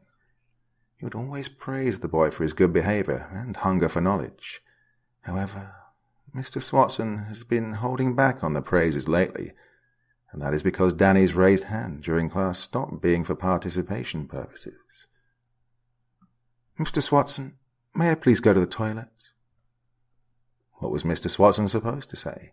Or Miss Peeble, or Miss McCoy? The entire teacher lounge was talking about Danny with sunken eyebrows and harsh undertones. Disrespectful, they called the boy. It was clear to everybody that Danny was purposefully waiting for class to start, to excuse himself to go to the bathroom. And they were right. He was doing it on purpose. But what the teachers didn't know is that the boy hated going to the toilet during class. He had no choice, however, because the last time he did go to the bathroom during break time, this happened. "Flush him again, Wayne." Danny tried to pull his head out of the toilet, but he hadn't been blessed with puberty yet and was being held down by 2 upperclassmen who were. "I thought I told you I need it by Thursday, Collins." Danny was trying to explain himself between flushes, but Marvin wouldn't have it. "Wayne, keep flushing him until I tell you to stop." The water was so cold. Danny's nose was bleeding. "Marv, I think his nose is bleeding." Marvin pulled Wayne upright and grabbed Danny himself. "You think your pussy-ass nose is impressive, Collins? Where the fuck is my book report? You're supposed to have it done by 3rd period. I'm sorry." Danny was breathing greedily. "I'm so sorry. I couldn't finish the book and I had to go to Grandpa's with my parents last week." Marvin yanked Danny's head back in the toilet with so much force, the boy hit his head against the hard margin. The cold water and bleeding nose were nothing compared to the fresh ache of his forehead. "I don't give a flying fuck, you shit-eater. I told you to do it. If I get my hands on you after school, I'm going to skin you alive." Marvin flushed Danny's head one last time before standing up and ordering his boys to follow him.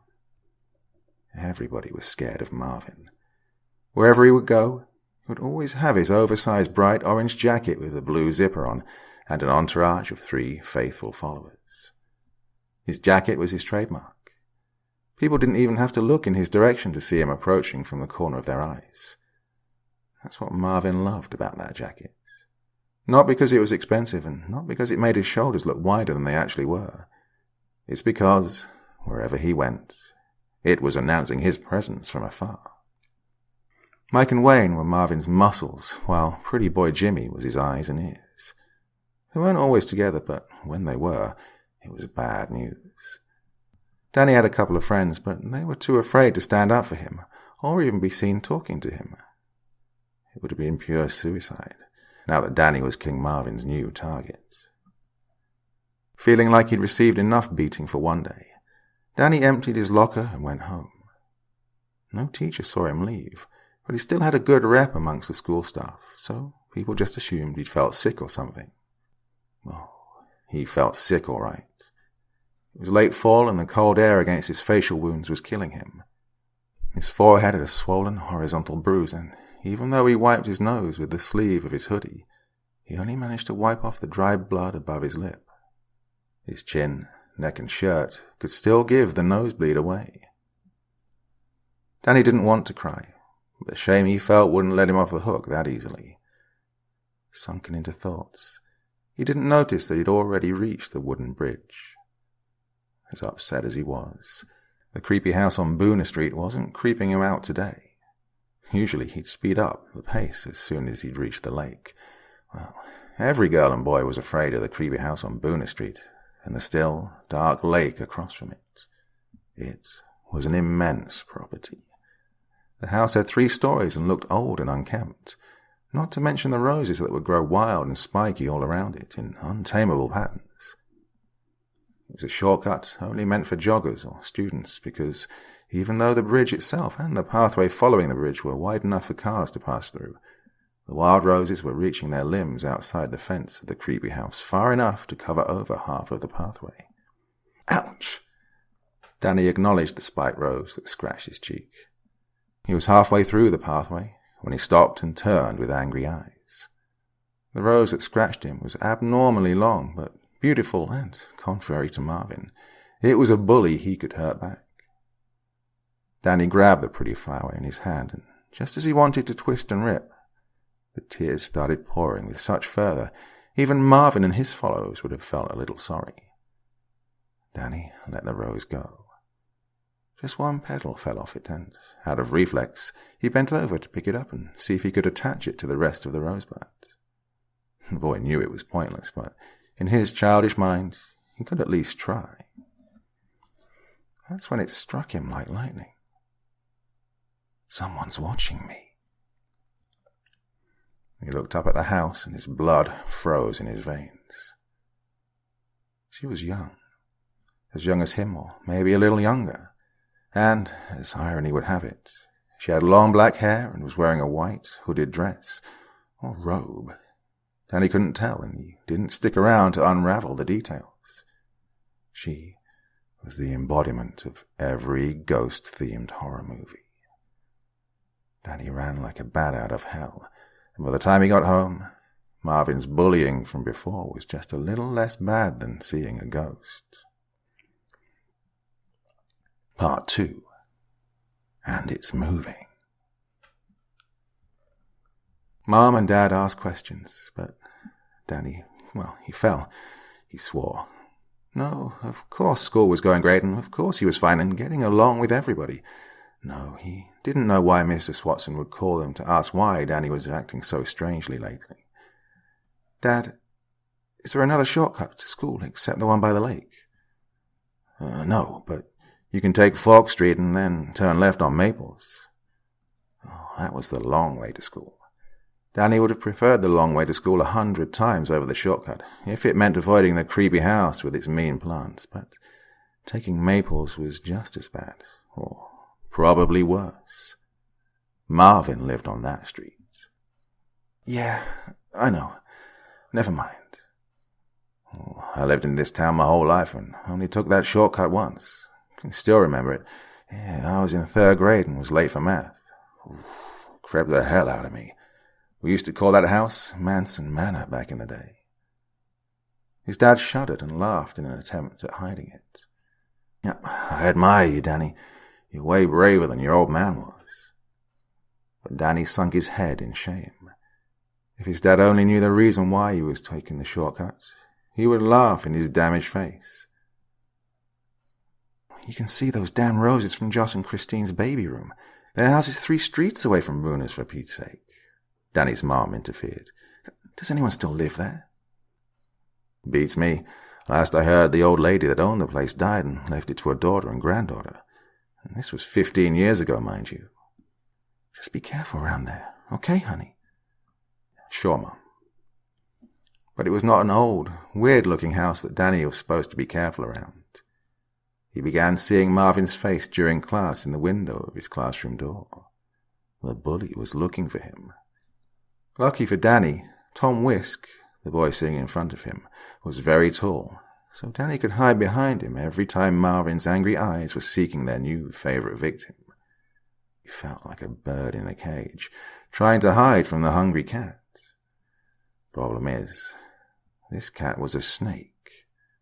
Kids like Marvin were not afraid of teachers or parents. The one thing he was afraid of was being made a fool of in front of the followers he called friends. And that is exactly what Danny did. He dared come to school even though he didn't have Marvin's book report with him.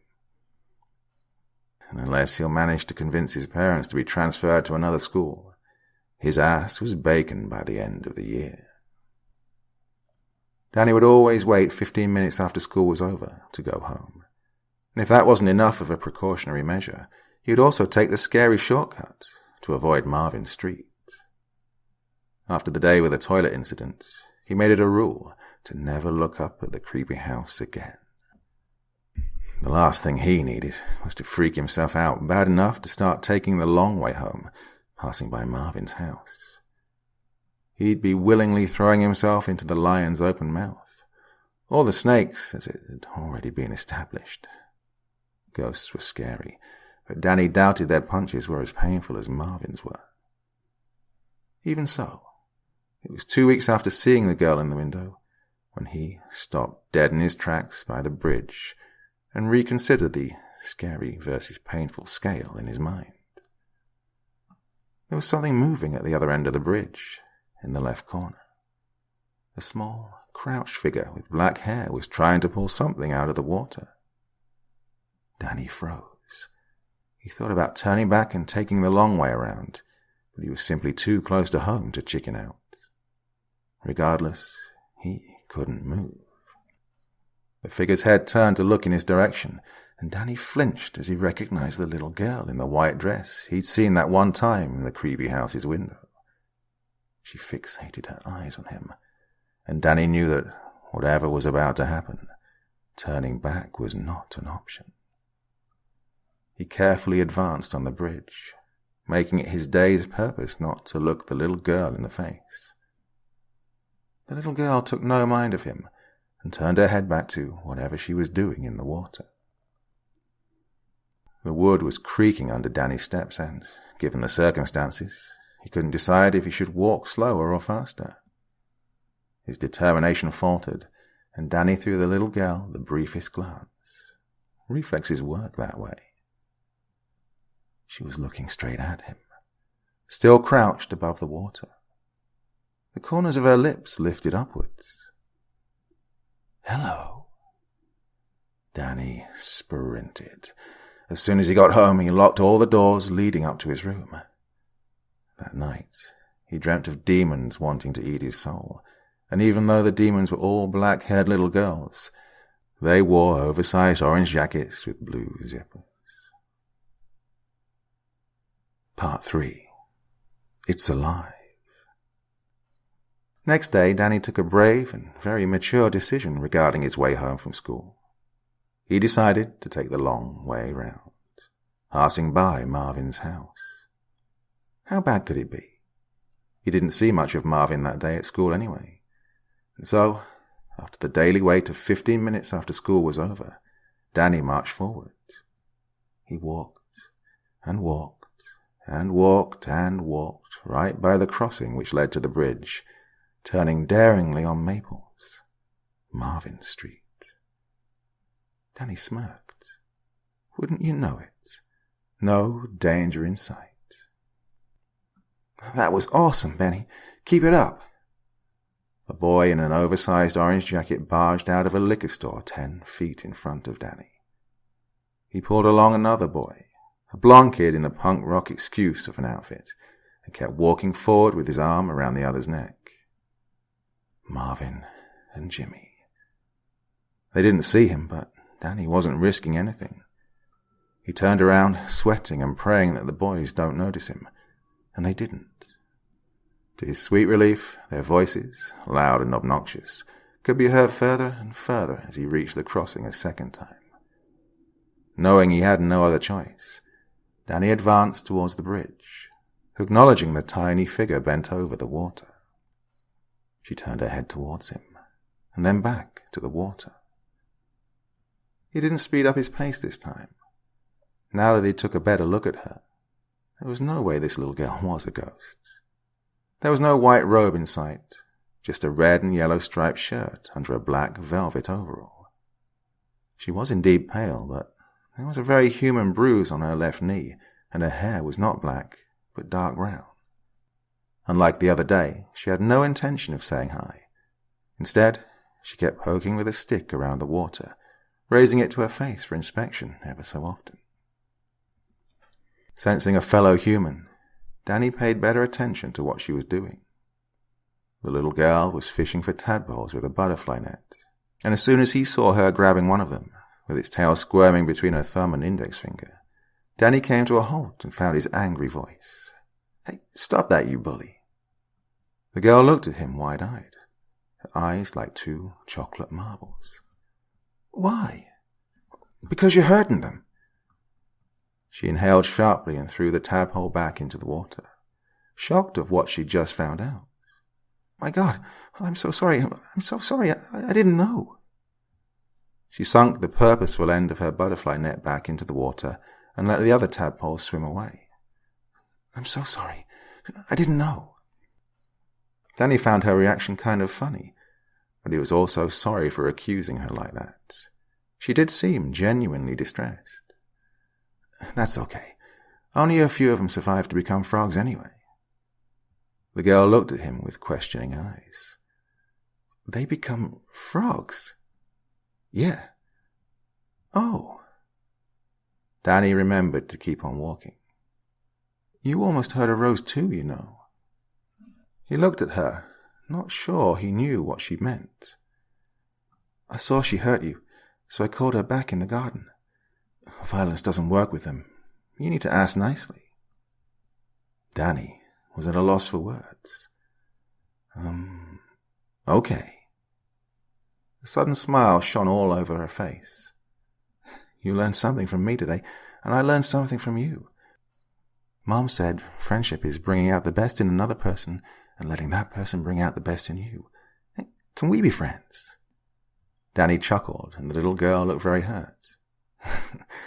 Sure, we can try, but please don't cry. This upset her even more. I'm not. She turned her head back to Danny and crouched next to her butterfly net once more. Forget it. You don't want to be friends. Nobody wants to be friends with the girl who lives in the creepy house on Bonner Street. Well, she wasn't exactly wrong, but Danny felt like an asshole, and an asshole was something he was definitely not. Hey, I'm sorry. I'm sorry I ran away from you yesterday. She looked at him, all signs of incoming sadness gone.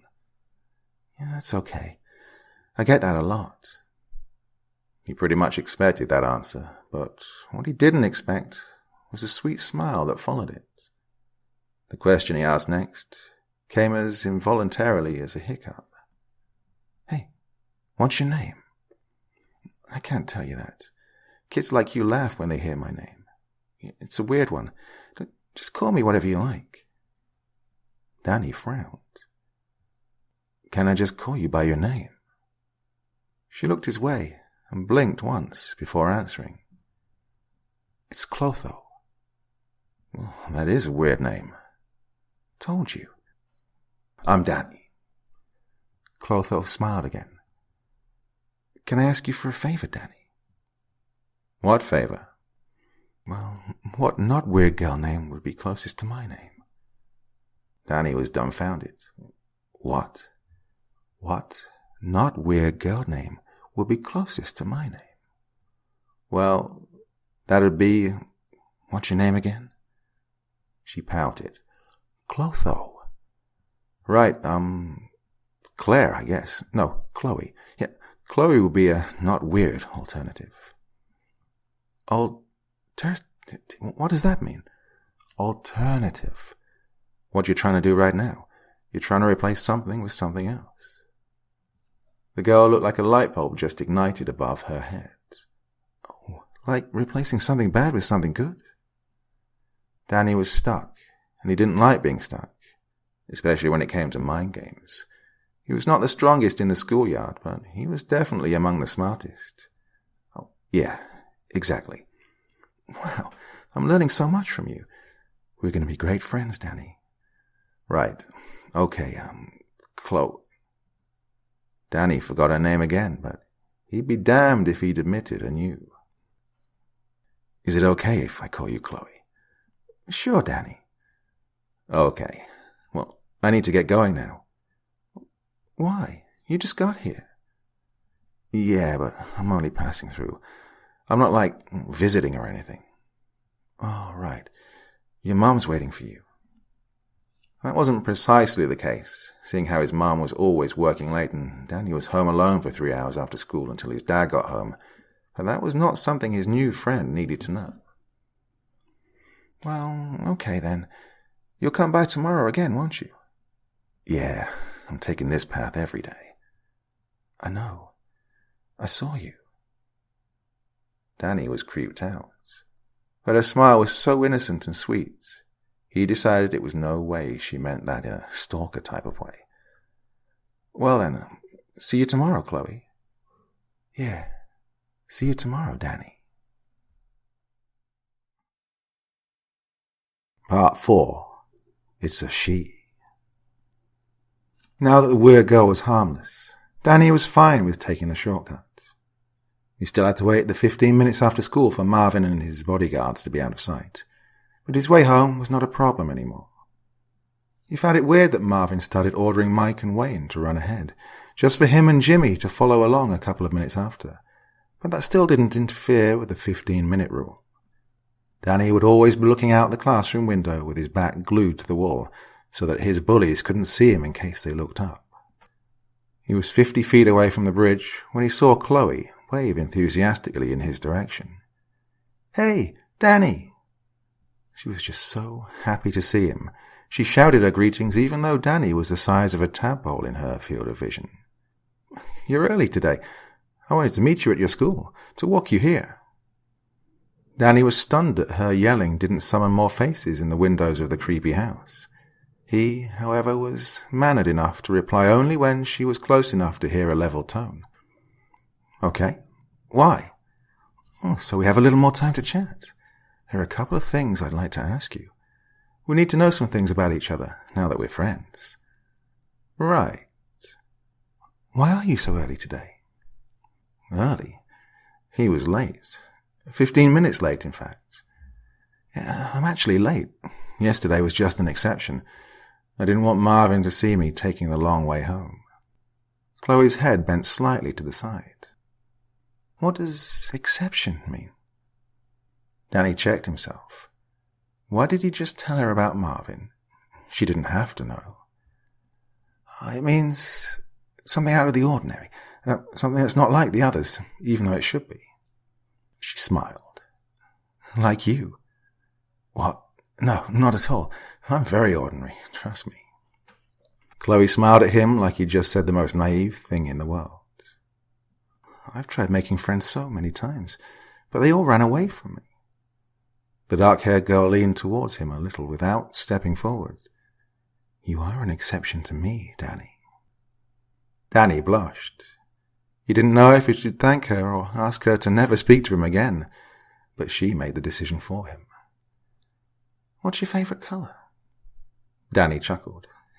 "You did not just ask me that." She got a worried look on her face. "I did. What are you saying?" "It's the oldest question in the book." Chloe's face was a question mark in itself. "What book? Geez, what planet did you come from?" Chloe seemed genuinely puzzled, and Danny was getting frustrated with her. He resumed walking and passed Chloe by with the sheer intention of getting home. He was off the bridge and on the pathway, passing by the roses that caused so much gossip amongst the housewives in town. "Earth. I'm from Earth." Danny decided to ignore her. "I don't understand this game we're playing. You have to tell me the rules first." Danny let out an exasperated sigh and yelled from the center of the pathway in the girl's direction. "All of them." "All of what?" "All colors. I like every color there is." Chloe was astounded. "Really? I thought you'd say blue or something." "Nah, I've always liked them all the same. I could never pick a favorite." Chloe was beaming. "See? Told you. You're an exception." Danny couldn't help himself. His sudden good mood was undeniable. He thought the girl was dumb and weird, sure, but she definitely knew how to boost a loser's ego. "Thanks. You're an exception too." Chloe's big eyes got even bigger. "I am?" "You sure are. See you tomorrow, okay?" She looked disappointed, but she still took his remark as a compliment. "Okay. Have a nice day tomorrow." Part 5. She's pretty stupid. He had no idea how it got there, and he had no idea what he did to deserve it. He only let his school bag out of sight for 10 seconds at a time, whenever the ball landed in his hands and he needed to scan the court to see whom to pass it to. The gym teacher was fine with the kids leaving their school bags on the benches during sports. That, of course, was good for Danny, because the lock to his locker was busted, meaning he'd have to drag his rucksack with him everywhere. Even though they were older, Wayne and Mike were in Danny's gym class because both of them were slightly overweight, and their parents told the gym teacher they would not be able to participate in sports due to their bad knees. Last time the teacher argued against such affirmations, he got himself a lawsuit, which is why he agreed for Mike and Wayne to just sit, watch, and laugh at other kids from the side during sports. Wayne and Mark were chatting on the bench, throwing an eye to the basketball game ever so often. Danny would never have thought it was him they were there for. He simply did his best at being mediocre, grabbed his rucksack on his way out of the gym and, just like everybody else who'd been in constant motion for the past 50 minutes, went for the water bottle first thing when hitting the locker room. Danny probably would have noticed what was happening if he'd seen Mike getting his iPhone out to film him. It's like finally finding a toilet after holding it in for several minutes, like doing something illegal and still be found innocent after weeks of living in fear. It can also be compared to relief, be it sexual or otherwise. That first gulp of water after an exhausting workout could bring anyone to close their eyes and just dive into the blissful moment. In other words, that is exactly what Danny did. Just as he brought the bottle to his mouth, he closed his eyes and let it pour its contents into his thirsty cavity. He didn't see it. He just vaguely heard mild gasps around him, but he would never have thought they had anything to do with him, until he felt it moving on his tongue. Danny opened his eyes. He just saw the legs of something black and furry advancing into his mouth, maximized through the bottled water. He threw the bottle against the wall in front of him and fell to his knees with both hands around his neck. Some boys were laughing. Others were yelling. Danny placed an elbow on the floor and forced himself to cough up the contents he'd just swallowed. The vermin wasn't swallowed yet, but it was definitely struggling towards his insides. Danny was so desperate to get that disgusting, fuzzy movement out of him that he yanked his right hand into his mouth and grabbed the being by a leg with the help of 2 fingers. The spider was thrown on the floor for everyone to see and be disgusted by. It was huge, and scared too. But before it could find shelter under a bench, a merciless sneaker forced it to meet its maker. Danny was still coughing. Mike and Wayne were still filming. Danny's ears went deaf with rage. He was so angry, he imagined a massacre happening right then and there. Everybody who was making a big circle around him deserved to die a painful, bloody death. He imagined the walls painted red in the blood of those laughing at him, and yet the person who, he thought, deserved the most torture wasn't even there. Marvin. Who's that? Danny was startled. Chloe's big, dark eyes were studying him expectantly. He didn't even notice her there, standing at the end of the bridge at a time of day he would normally never leave school. His mind had gone completely blank after sports. Danny never skipped class. Ever. He was turning into a badly behaved boy, and he knew it. His parents were going to get another call from Mr. Swatson that evening, and he dreaded it almost as much as he dreaded encountering Marvin. You're upset. Of course he was upset. Danny wanted to call her stupid, just to feel the comfort of knowing that there were people out there who were weaker than him. But Danny wasn't a bully, and no matter how stupid Chloe was, she was willing to be a friend right when he needed one most. Danny felt the incoming waterworks and, to his own surprise, he walked angrily to the bridge's margin and sat down on the wood, his feet dangling above the water's mirror. Chloe joined him. For someone as stupid as he thought her to be, she sure had a feel for upset people. She just sat there, saying nothing, waiting for a friend to speak first. And he spoke all right. I hate them. Who? The bullies. I hate them all. Every bully that ever was and ever will be. They suck, and they deserve to die. Danny was so angry. His eyes watered. As he tried wiping the annoying salty water out of the way, a gentle hand stroked his back. "Let it out, friend."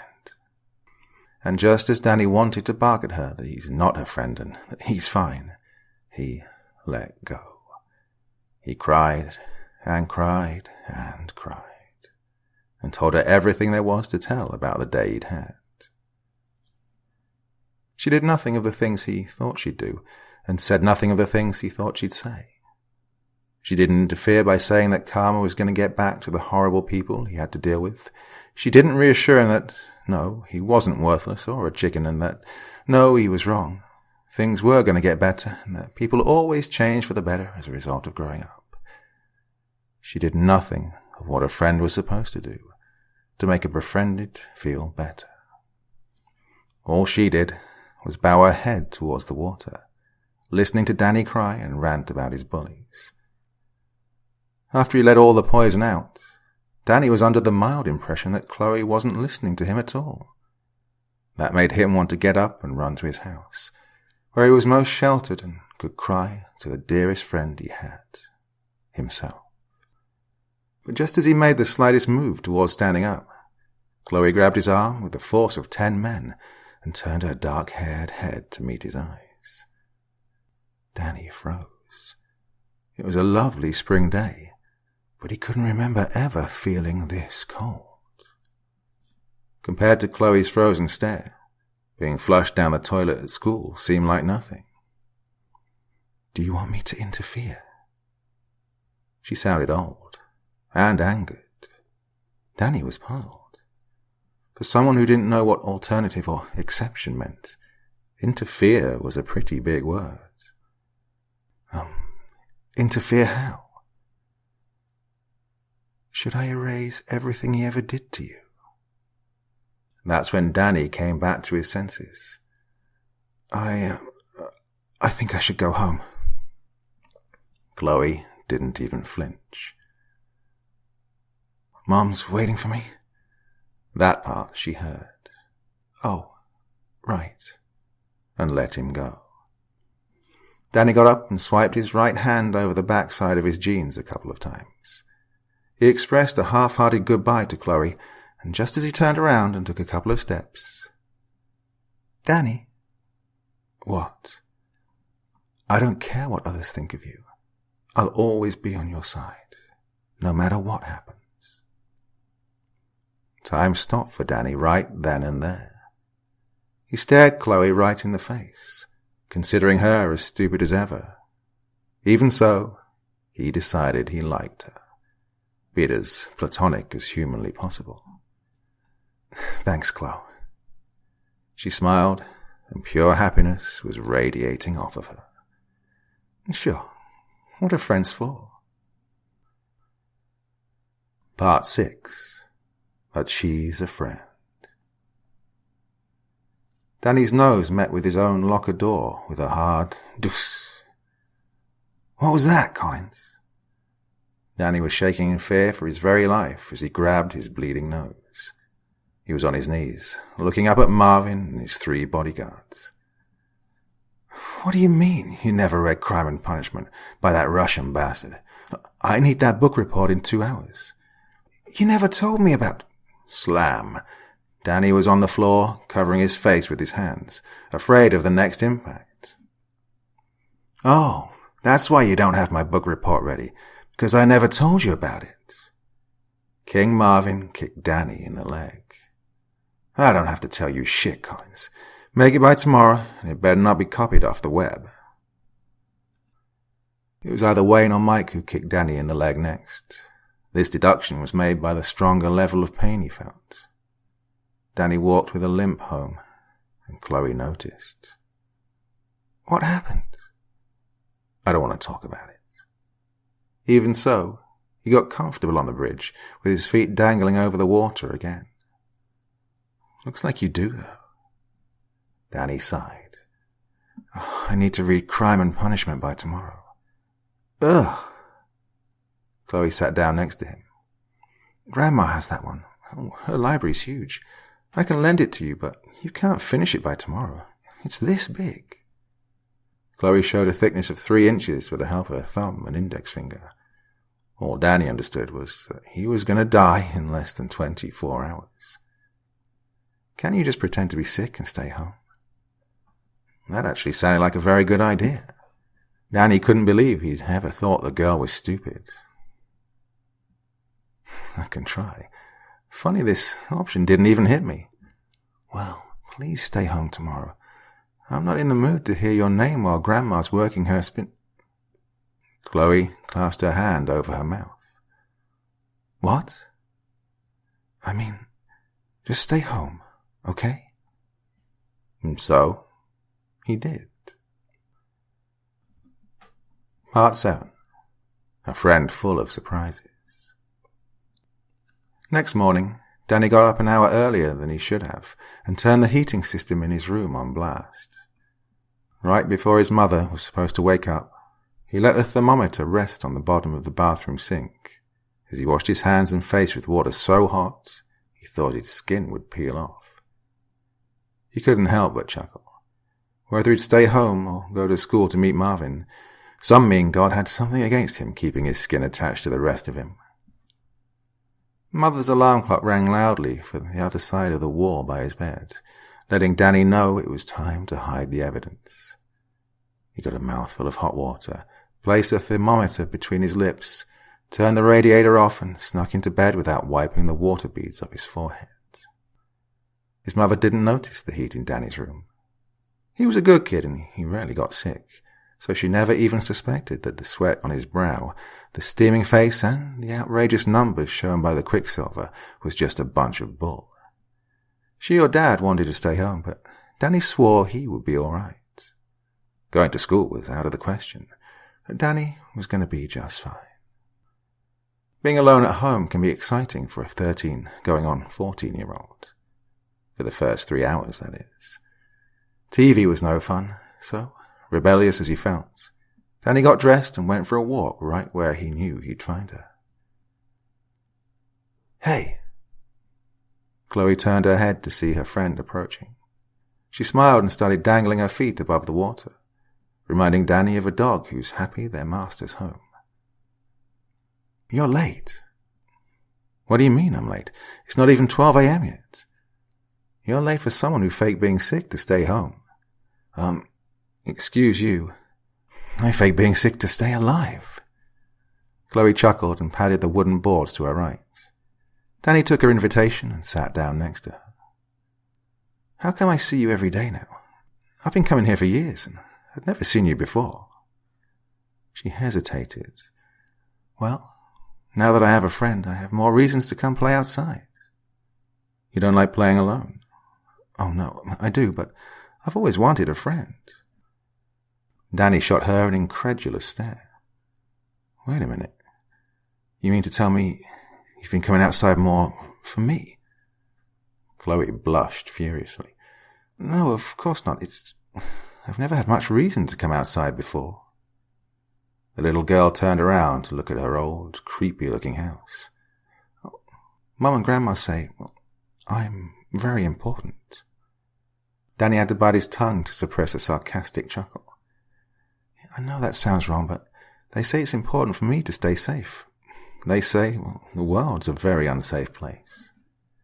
Her face had something very earnest about it, something so solemn it divulged both pride and pain.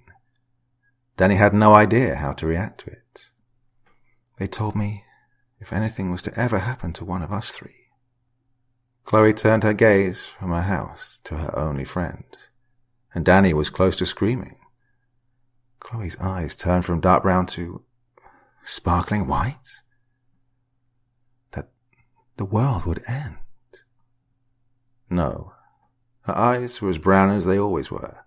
The sun was only playing tricks. Chloe sounded sad and Danny didn't like it. He grabbed her hand, pulling her out of her daze, and spoke as convincingly as a 13-year-old victim of school bullying could. You're just a kid. Chloe blinked twice in surprise. Sure. If something will ever happen to me, I'm sure my parents' world would end, but that's no reason not to come outside at all. Yeah, the world is messed up, but it's also beautiful. You just have to find the courage to learn its ways. You can't just live cooped up in an old home. Want to see it? No impact at all.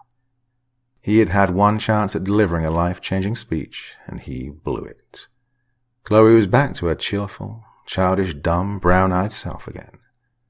Danny sighed. See what? My house.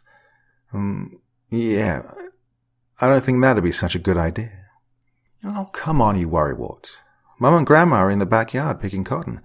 I can show you around for a bit until they come back. Danny wanted to excuse himself and go home, where he was expected to be lying in bed and resting. His head was already on its way to his house, but his heart, alongside his physical self, was following Chloe inside the creepy house on Boona Street. Few feelings are more powerful than fear. Curiosity is one of them. Welcome to my humble abode, Chloe chimed. I heard that one in a movie. Come on. The girl ran towards the other end of the hallway. Danny wanted to take his shoes off first, but Chloe tugged impatiently at him. Hurry, we need to hurry. Danny followed her to something that looked like it had once been an enormous ballroom. Even though massive blackout curtains were covering every inch of window possible, the room was very well lit. 4 chandeliers were hanging low above the ballroom. They were all powered by candles, not electricity. To the right of the room were 2 doors, and to the left, a couch and an enormous flat-screen TV. Far ahead were 2 staircases leading to the first floor and beyond. The massive double door that stood tall and proud between the staircases was open just a creak, further tickling Danny's curiosity. The floor was coated in a very expensive-looking gold and crimson-coloured rug, and Danny couldn't tell if the walls were painted or covered in wallpaper. Despite its scary shell and intimidating size, Chloe's home was very clean and very sophisticated-looking. However, it wore neither a welcoming hue nor a homey vibe. It was certainly big enough for a kid or 5 to play indoors, but definitely not suited for a child as cheerful as Chloe. The creepy house on Boona Street was big, strong, and ready to crush uninvited guests. That's the library, Chloe said, pointing to the open double door. Her next words guided her finger to the 2 identical doors on the right. That's the kitchen, and that's the pantry. The girl chuckled as she started walking towards one of the staircases. Danny followed. The kitchen and the pantry are almost identical. Mom and Granny think some things from the pantry belong in the kitchen, and that every pantry needs a table and chairs. Pictured it yet? Danny let out a short laugh. Oh, I'd love to show them to you, but I don't think we have enough time. I'm not allowed to bring friends over. Not allowed to bring friends over. Nor is she actually allowed to leave the house. No wonder she's so clingy, Danny thought. Say, Chloe, do you have any brothers or sisters? No. The 2 of them reached the first floor of the house. Mum had to give birth to 1 daughter. Her mum, my granny, had to do the same. And her mum before that. And the mum before that, and so on. Danny was confused. And what if one of you was born a boy? Not possible. Chloe turned to look at him. Oh, I'm not allowed to tell you these things. Danny was genuinely intrigued. Neither are you allowed to have me over, but you're still doing it, aren't you? Poor Chloe looked puzzled. I won't tell anyone, Chloe. Danny was about to deliver the punchline, and, even though he meant it, it had an insincere undertone. I'm your friend. The girl sighed. I'd love to tell you about it, but I'm really not allowed to. Why did your eyes get so weird before? Chloe's posture went rigid. I've no idea what you're talking about. Yes, you do. A couple of seconds passed by without any of the 2 moving. Danny was all ears. Let's just keep going, okay? She sounded like she was beginning to regret letting Danny into her house. Chloe advanced on the dark hallway that stretched out in the depths of the first floor. I'm sorry. You don't have to tell me if you don't want to. No, you're right. Danny counted 3 unopened doors she passed by, when she turned around furiously, grabbed him by the arm and led him out of the hallway and back to the staircase. Are you angry with me? Should I go home? No. Surprisingly, when reaching the staircase, they did not descend it, as Danny might have expected. Chloe, instead, had Danny follow her to the second floor, where one old, yet very well-kept door stood before them. This is where my mother, grandmother, and I work. Danny snapped his head in her direction. Did she say, I? How's it possible for a 12 or 13-year-old girl to be put to work by her mother and grandmother? Before he had the chance to mention Child Protection Services, Chloe inhaled deeply and opened the door. The attic was also well lit, this time, however, by pure daylight. The dust particles that swam through the air looked like glitter, and even though there were plenty, the room was very clean. Danny tried to comprehend what he was looking at. The wooden contraption seemed to be ancient, yet very steady and complex. The longer he stared at it, the more detail he was able to distinguish. Whatever it was a beautiful tool, and the glitter swaying all around it made it look like the cover of a fairy tale. That day was not a particularly sunny one, but the room was so bright, Danny couldn't help but look for the source. And there it was, at the far end of the wooden machine, spreading light all across the room, were the biggest silver scissors Danny had ever seen. This spinning wheel has been in my family for generations. A spinning wheel, Danny thought, looked more like an intricate weaving loom. Always has to be 3 of us. The boy listened, enchanted. Clotho, the young, Lachesis, the mother, and Atropos, the mother's mother. Chloe wasn't looking in Danny's direction. Even so, he recognized a hint of that earnestness from before, and, because of that, he withheld from asking about her father. In my family, every death must be accompanied by a birth at the same precise moment. Her voice was melancholic as she reached out a hand to stroke the wood of the spinning wheel. It's the duty of every Clotho to give birth to the next one, as it is the duty of every Atropos to die and make room for the next one. A knife-sharp smile crept at the edges of her mouth as she turned her head to look at her friend. But that's okay. Sooner or later, each and every one of us will get her chance at using the scissors. That's when Danny knew it was no longer okay for them to be friends. Ice-cold fingers grabbed him by the collar from behind and tossed him towards the stairs. Had his reflexes been any slower, he would have fallen to his most probable death. Strangeling, how dare you enter the attic of the Moirai uninvited? Danny grabbed onto the handrail for dear life. The old woman in front of him was yielding garden scissors in both hands, and boy did she look pissed.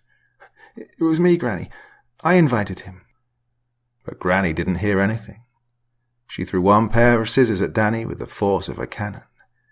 Danny ducked at the very last moment, and the scissors broke through the handrail and 5 balusters. Run, Danny, run! Danny sped down the stairs with the crazy old lady right behind him. Wait until I get my hands on you, you filthy little pig. Just as Chloe's grandmother was about to throw the second pair of scissors to the boy's doom, another hand grabbed Danny. He was forced to stop and hide behind the silhouette of another woman. This one was fairly younger. Calm down, Mother. It's a friend of Clotho's. The old woman stopped. Oh! And turned to look upwards at her grandchild, who was crying rivers at the top of the stairs. Did you want to show him the attic, Clotho? Chloe froze. She stared at the 2 older women with nothing but fear in her eyes. She shivered and wept, but didn't say anything in Danny's defense. Of course she didn't, Mother. She might be stupid, but not that stupid. Danny suddenly felt the urge to punch the woman who was shielding him from the scissor-throwing monster. Look at him, just as shameless and despicable as all the other representatives of his gender. He must have run around the house as soon as Clotho let him in. Chloe's head sunk in shame. Danny couldn't believe that his friend wouldn't back him up in front of her family, especially since nothing was actually his fault. Look at me, my daughter. The girl looked at her mother. She looked so devastated. Danny pitied her more than himself for a second, and expected her mother to comfort her, seeing the mess she was. When I explained to you that you will need to make a male friend in the future, I surely didn't mean someone this weak, and most certainly wasn't talking about now. More waterworks from upstairs, but she started descending slowly. Granny Gruesome stepped aside, letting Chloe get to her mother. Escort your friend outside and bid your farewells. But Danny didn't wait that long. He turned around and went down the stairs, not giving Chloe the chance to catch up with him. He opened the door and stepped out of the house, not even turning to say goodbye to his former friend. Wait, Danny, wait! But he didn't wait. He just kept on walking, angry as he was. I'm sorry. We're still friends, I promise. I'm still on your side. But Danny would hear none of it. He was too much inside his own head to actually take note of his way home, and it was the police car in his driveway that broke the daze. A synonym for excrements escaped between Danny's pressed lips.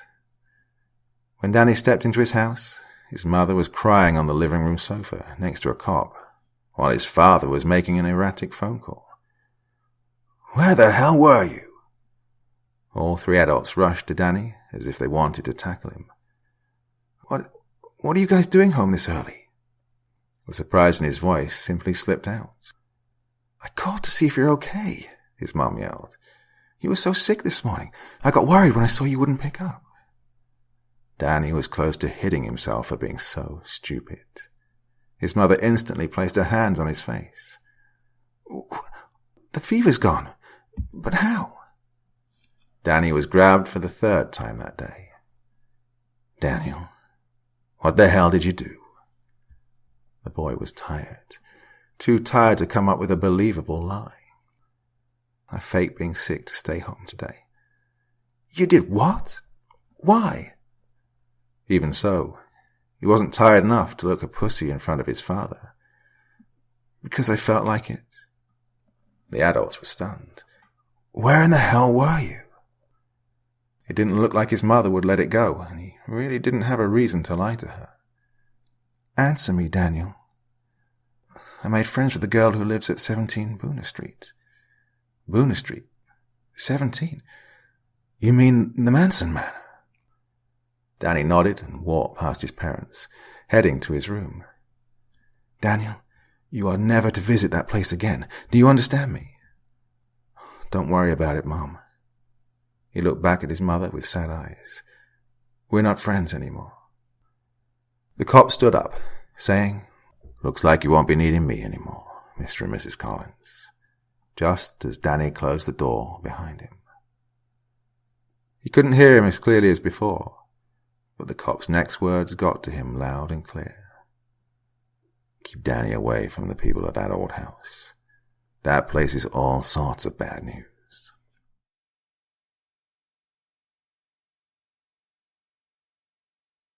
Part 8. And so loyal. Mr. Swatson almost crushed the piece of chalk between his fingers when he again turned his back to the blackboard to see that damn hand in the air. Danny, break time wasn't even 5 minutes ago. I'm sorry, sir, but I really need to go. His classmates all knew why Danny was doing this, but they didn't deem it necessary to share their knowledge with the teachers. I'm sorry, Danny, but I can't keep letting you do this. Danny's eyes went wide. All teachers but Mr. Swatson forbade him from going to the loo during class. He was his very last hope, and he really needed to go, so the urgency was twice as bad. "Please, sir, it's really urgent." The teacher looked at him over the frames of his glasses. "It's for the last time, Daniel. Do I make myself understood?" "Yes, sir." Mr. Swatson did nothing more. He motioned towards the door with his head, dismissing Danny to go to the bathroom. The boy was ashamed. He got out of the classroom and rushed to the men's toilet, thinking of strategies to avoid nature's calling during school altogether. Danny had just decided that he'd stop drinking anything before and during school, starting with the next day, when he opened the bathroom door and froze in its frame. Jimmy was bent over a sink, his shoulder-length blonde hair covering the sides of his face. Even so, his blue gaze shot daggers at Danny in the mirror's reflection. Danny was just about to slam the door shut and run for his dear life when the upperclassman spoke. "It's all right, little man." He looked sick. The sink he was leaning against was full of his sickness too. "He's not here. Go do your business." If it weren't for his throbbing bladder, Danny would have fled anyway. He had no idea what Jimmy was doing or why he was in the toilet during class to begin with, but the boy did not look good at all. Last time he encountered friends of Marvin's, they were there to harm him. But there's no way Jimmy could have anticipated him being there at precisely that time of day. No time to think. Time to pee. Danny ran to the very first stall as he emptied the pressure in a bowl he once got all close and personal with. Jimmy gagged at the sinks, making Danny interrupt his thoughts for a second, but it's only when he heard someone else come in that his thoughts and flow of pee stopped altogether. "There you are. I've been looking all over for you." Danny wanted to hit the wall in frustration. He whispered the synonym for excrements instead. He was getting pretty good at that. Marvin's boots were furiously speeding in Jimmy's direction. "Oh, come on, Marv, please." And just as Danny expected a punch or some other violent image-inducing sound, he heard a wet suction noise, then another one, and another one. Danny's mouth fell agape. He felt the need to touch the wall in front of him for balance. "Marv, stop!" "Why? You said you like it." And another one. "I do, it's just—" Jimmy was desperately thinking of excuses. Danny was sure of it. "I just puked. I think it was the soda. I'm not feeling too well." "I can make you feel better. Come here." Another wet suction sound. This one lasted longer than the others. "Marv, please stop it. I'm really not in the mood." Marvin chuckled. But it wasn't a mean chuckle, like the ones he gave Danny when he was begging for mercy. It was loving and understanding. "It's okay, babe. I'll wait for whenever you're ready." Steps were heard, followed by a mild tug on the other side of the wall to Danny's left. It was clear as day. Marvin cornered Jimmy against the wall. "But that won't stop me from doing it to you." Danny heard Jimmy gasp in panic as sounds of zippers and wrinkling fabric filled the toilet. "Marvin, don't." "Be quiet. It'll feel good. Really good." "I said no." "Why not, damn it? Why not? You said you want this. You said you want me just as much as I want you." Marvin hit the wall above Jimmy's head. Danny flinched violently. "I need this. Don't you get it? I need it so bad. It's driving me insane. You're driving me insane." More wrinkling fabric and wet kissing sounds. Danny wished he were deaf. This was bad. This was very, very bad. He was not supposed to hear this conversation. "It's not that I don't want you, it's just—" "What? What is it, babe? You know you can talk to me." Danny closed his eyes in defeat. He knew what Jimmy was about to say. He couldn't blame the guy. If he'd have been in Jimmy's situation, He too would have given that excuse to save himself from being violated by a person he's afraid of. We're not alone. There's someone in the store behind me.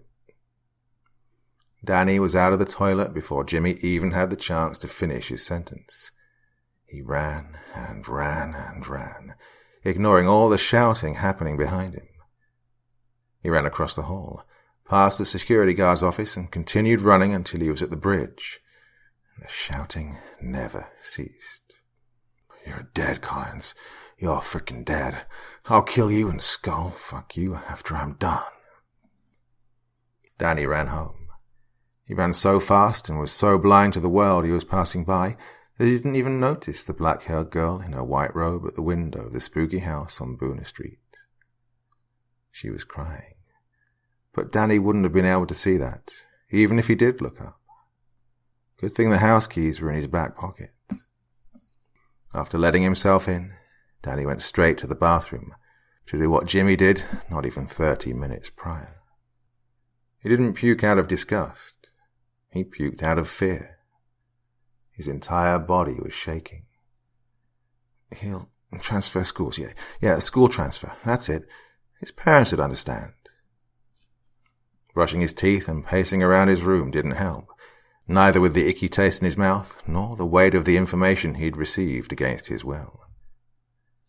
He waited for the computer to start up and seriously considered looking for his mother's calming pills in his parents' bathroom. Browsing through everything which was needed for a school transfer, Danny took out a notepad to take notes. He needed to be very prepared when his parents would get home, but little did he know he'd never get the chance to put those notes to good use. The house phone rang. Its sound cut like burning iron through butter in the dead quiet of the house. Danny let it ring because, technically, nobody was supposed to be home, and the phone eventually stopped ringing. Not even 5 silent seconds passed, and the phone rang again. It rang with a fury only tired middle-class workers get to know due to their early morning alarm clocks. When the phone rang the third time, Danny knew it was for him. He rushed to it, inhaled deeply, and prayed to God it wasn't one of his parents.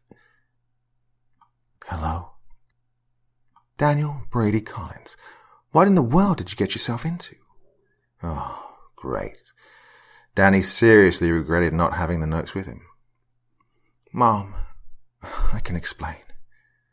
What the hell is this I'm hearing? You excused yourself to go to the bathroom in the middle of class and left school?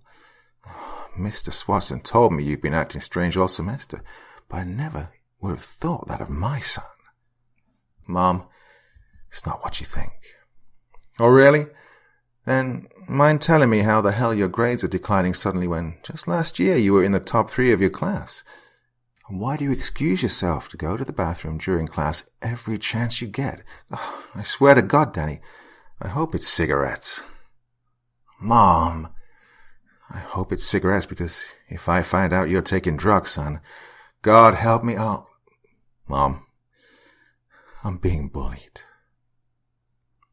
Mother did not expect that one. You are? Since when? Why didn't you tell me? I can't just tell my parents I'm being bullied. Hello? I'm 13 going on 14. I have to start fighting my own battles. Does fighting your own battles imply you running away from school during class?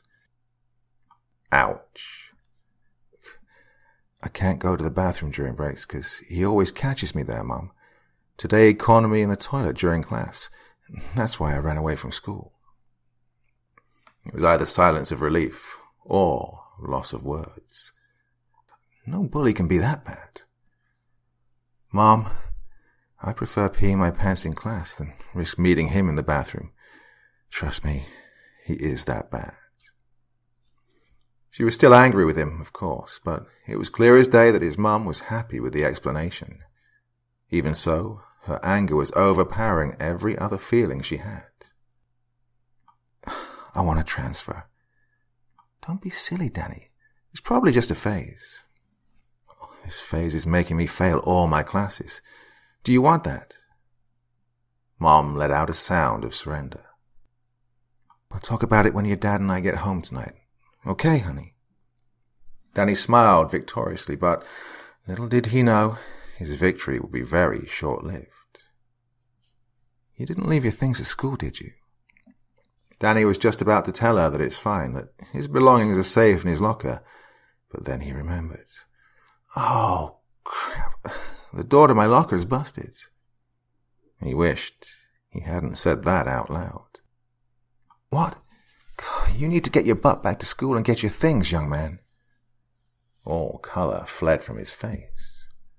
Mom, I can't. Didn't you just hear what I said? I did. We'll talk about it all tonight. But right now, I really need you to be brave and go back to school and get your things. But Mom, class just ended. School's out for the day. Very few people know that the lock on my door is busted. I can go get them. No buts. You're going now, and that's final. Your dad and I are not getting you a new iPhone and Nintendo just because of some bully. She had a point. Danny always took his favourite pieces of technology to school with him. He was not about to give them up for the likes of Marvin. Class is over for the day, baby. He won't be there. But Danny knew better. He hoped, from the very depths of his being, that she was right, and hung on to that hope all the way back to school. But he knew better, regardless. Part 9. She's your friend, but everyone else's enemy. The fear that was curling up in Danny's chest made him believe that the entire world was plotting against him. The sky was getting dark, and when he got to the pathway by the creepy house, the wild roses were stretching through the gaps between the fence's iron bars, more daring than ever before. The lake's water was getting darker, its mirror not as reflective as it should have been, not to mention that the bad weather light made the bridge seem quite unstable. To sum it up, it was turning out to be a really shitty day. The schoolyard came into sight. It was deserted. Danny could only see the janitor up on the second floor of the school building, running his typical errands. The wind blew mercilessly, and Danny's heart was beating inside his chest like a wild animal stuck in a cage. He was hurrying to the entrance, gliding along walls and trying to make himself as unnoticeable as possible. He wanted to believe that, once he was inside the school, he was home free. There's no way Marvin and his bullies would wait inside the school for him, risking getting caught by the janitor or security guard. The building was almost empty, so Danny's screams would echo everywhere. Danny opened the gate. The security officer was nowhere to be seen. He took a couple of steps and exhaled in a vague attempt at silencing his paranoia. His paranoia, however, was there for a reason. Damn it, kid. I thought you knew better than to come back. Danny turned around just in time to see Mike placing his iPhone back in the pocket of his jeans. The broad-shouldered boy opened the gate and gestured for Danny to follow him inside. He has your stuff. Follow me. Danny backed up a few steps. Mike stared at him, surprised by his defensiveness. Dude, I'm not asking you to follow me. I'm telling you to. Don't be stupid. It'll hurt less if you do what you're told. The poor 13, going on 14-year-old boy felt unwanted tears swell up in his eyes as his knees got uncertain of the balance they were supposed to keep. I got no idea what you did to piss him off so badly. I didn't do anything. I don't know about that, but I do know it'll get worse if you don't follow me. Danny swallowed, even though his mouth and throat were as dry as Saudi Arabia. Where is he? By the oak tree. This wasn't bad. This was far worse than bad. You coming? Or do I have to drag you? Danny followed Mike outside and behind the building, where the oak tree was. Every student who smoked, every student who wanted to make out, every student who had something secretive to do or something secretive to show and wanted little to no risk of getting caught, would go to the oak tree behind the building. The tree's crown was massive and heavy. The umbrella its crown created throughout the years originated one of the most loved mottos among the students. Anything that goes down at the oak tree stays at the oak tree. And no other truth was weighing heavier on Danny's shoulders at that point. The security guard was too far away to hear his screams, should there be any, and the janitor wouldn't be able to see anything due to the oak's leafy branches, even if he were to open the windows. Danny wished he would have valued his life more than he valued his iPhone and Nintendo half an hour ago. Marvin's orange jacket with the blue zipper leaning against the tree trunk was the brightest thing in the picture of an upcoming storm. He looked the angriest Danny had ever seen him, and judging by the huge grin Psycho Wayne had plastered on his face, Danny knew this was going to be the worst day of his life. Jimmy was there too, but he, on the other hand, was looking down at his boots. He couldn't face the boy whose fate would be on his conscience forever. Mike pushed Danny forward, and it's only when the boy entered the dome created by the oak's umbrella that he noticed all his belongings scattered across the damp soil. Danny delivered a shaky icebreaker. Can I have them back, please? Mike and Wayne laughed like antagonists would. Marvin watched Danny with so much hatred. His blood froze in his veins. Sure, Collins. Marvin approached Danny's stuff with 2 slow steps. Right after I'm finished. He unzipped his pants, looking exactly like he was about to do the thing Danny dreaded most. No. Danny wanted to tackle him, but Mike grabbed him by the arms and forced him to stay put and watch. Don't. Please, no, I'm begging you. Jimmy looked away, shaking almost as badly as Danny was, and Wayne was laughing like a madman. But Marvin's face was serene. He had no expression whatsoever as he took out his manhood and relieved himself all over Danny's things. Danny started to cry, and Wayne suddenly didn't find the situation as funny anymore. Mike even loosened his grip on Danny's arms, making the boy fall to his knees on the moist ground. Dude, maybe we should stop. Shut up. Danny was so humiliated. He would have been fine with dying right there and then. Even so, more than sad, scared and humiliated, he felt rage. Danny looked at his worst nightmare, teary-eyed, and knew that what he was about to say would either be his salvation or bring his doom. Please, I won't tell anybody, I swear. Jimmy turned his head violently in Danny's direction, eyes wild and mouth agape. Danny had just opened Pandora's box. It was all over the pretty blonde boy's face. Mike and Wayne looked puzzled. What won't he tell, Marv? It was Mike who'd asked the question. Yeah, Marv, what's up? Wayne pried. Marvin's face lost its composure, and Danny knew the boy that just took a massive piss on his belongings was not afraid of facing juvie, jail, or any other type of consequence to make him hurt for what he just outed. Marvin was by him in mere seconds and hit him over the head so hard it felt more like a horse's hoof than a human foot. Danny fell to the ground and spat out a tooth. Most people would have surrendered and begged for their lives at this point. But Danny had already played his last card. Danny already had his most expensive possessions pissed on by this human garbage, and him begging further would only make the situation more pathetic and laughable. His rage outgrew the fear within him, and, what was worse, it outgrew his survival instinct. Pick him up, Mike. Marv, don't you think it's enough? Mike asked, even though he did as he was told. He picked Danny up by the pits of his arms and forced him to his knees again. It's enough when I say it is. Marvin fumbled with his zipper again. Open his mouth. I didn't finish unloading yet. This is the part where Jimmy looked genuinely panicked. He and Wayne started making desperate arm gestures to Danny behind Marvin's back, urging him to get up and run.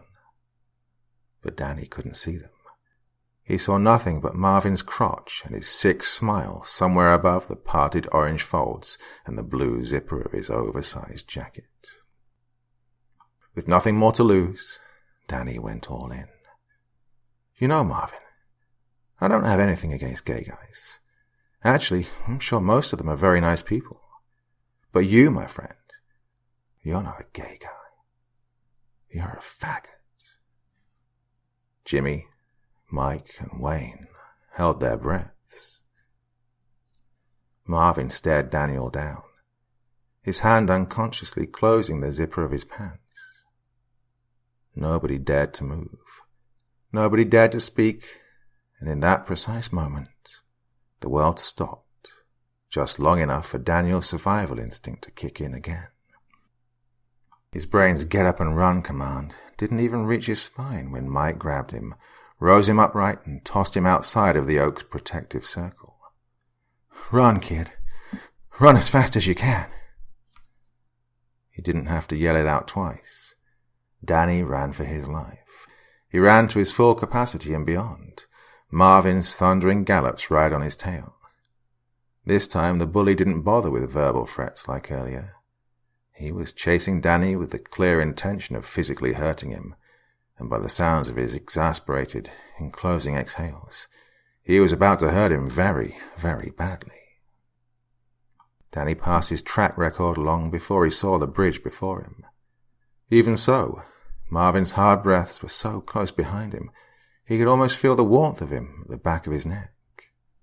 It was when they got to the bridge that Danny knew he was doomed. The sky was deep grey and darkening, and the lake water was black as tar. If that wasn't enough of a bad omen, his loud and frightened feet knocking against the bridge's wooden boards were slowly but surely overpowered by a pair of incoming, trampling boots. No sooner did they reach the pathway semi-occupied by the dark wild roses than Danny felt cold, hungry fingers trying to grab him by the back of his shirt. He tripped. How? Nobody knows. He either slipped, or the feel of Marvin made him lose his balance, but he definitely tripped and had his bully surf on his chest for at least 7 feet until they stopped. Danny was about to try the apology card again, but he couldn't let out one word. At first, he incredulously looked up at his bully while trying to tell him that his knees are making the thorax implode and that he can't breathe, but Marvin's knees were not on his chest at all. Marvin's knees were at his sides, and the reason why Danny felt choking was because the bully's hands were wrapped around his neck, and they were squeezing hard. Danny let out an indiscernible gag. He tried clinging to Marvin's arms, tried clawing at his face, but Marvin's face was the frozen picture of one intention, and one intention only. Murder. He didn't give up clawing at everything he could get his fingers on, even though he felt his head getting dizzy and his vision getting cloudy. Marvin was pressing and squeezing, and mere seconds before passing out, Danny gathered all of his strength, not to defend himself, but to point at something. Marvin was too out of it to even notice what was going on around him, but he did notice the change in his victim's demeanor. It changed from fright to confusion. What the hell was he pointing at anyway? Daniel was pointing at Marvin's heart, or so it seemed. Marvin looked down. He didn't notice it at first, but after he blinked once or twice, it dawned on him. His beloved orange jacket with the blue zipper had been completely cut off from the chest down. Marvin immediately let go of Danny's throat, the absence of over half of his jacket being the new focus of his attention. Danny coughed and inhaled greedily as Marvin looked, bewildered, around himself to see why and how and who could have done such a gruesome thing to his most beloved piece of clothing. He turned to look behind himself, and that's when he saw the long, thin, orange thread that connected the remains of his jacket to a small, glowing figure at the furthest side of the bridge. Marvin felt scared for the first time that evening. Danny had gotten enough oxygen in his brain to lift his torso up on his elbows and look in the direction in which Marvin was staring. His blood ran cold. The bridge was dark, and so was the sky. The only things illuminating the scene were a small figure wearing a white garment at the other end of the bridge, the neon glowing orange thread that connected Marvin's jacket to the figure's fist, and those sparkling white eyes Danny knew not to mess with. What the... Chloe had one hand tangled up in the thread of Marvin's jacket, and the other behind her back. Danny's heart began to race again, and for the first time in the last week, it was not for his own sake. No, Chloe, don't. But Clotho would hear none of it. Her decision was made. She revealed her grandmother's scissors from behind her back, their massive silver glowing as strong as her eyes were. Marvin was starstruck. He rubbed his eyes, convinced he was dreaming. Poor boy didn't even get the chance to see Clotho snap the scissors shut on his bright orange yarn. Time stopped, right then and there. Danny wanted to move, but he couldn't. All he could do was helplessly watch as the wild roses came to life. The buds sniffed the air as if they were hungry felines smelling blood. Some roses slithered on the path like snakes. Others opened their buds up like famished sharks, ready to chow down on their prey. First, there were the questions. The what the fucks, and what is this, and what are you doing? Then there was the struggling. Then the ordering around, followed by the refusal. This isn't happening. Get off of me. This isn't happening. The boy was screaming bloody murder by the time one rose ate his right eye and 3 others sucked at his fingers. A rather bloomed rose entwined its stem around Marvin's neck, digging its thorns into his flesh. The same rose started chewing at the bully's ear, sucking on it like it found something yummy inside his head. Numerous other roses bit at his stomach, his legs, his back, chest, and every other piece of flesh they could find. The plants were hungry, and they were loud too. Danny couldn't tell who was louder, the roses who sounded like tigers tearing up a gazelle, or Marvin, who sounded like 100 piglets up for slaughter. The roses dragged Marvin up to the fence. Since the chunk of flesh that remained of the boy was still too big to fit through the gaps between the fence's iron bars, the roses resumed their feast outside of the fence, for Danny to see clearly. Danny could not believe his eyes. The roses were munching and chewing as if they were predators from the very top of the food chain. Danny remembered.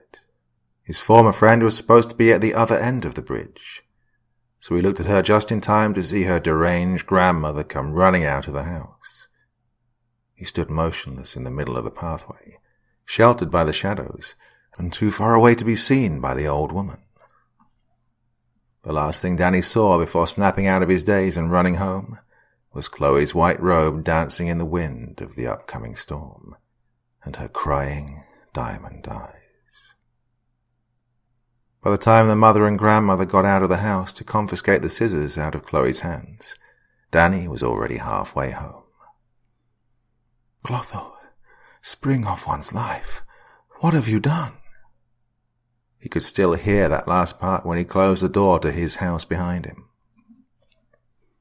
Danny cried under the covers until his parents came home.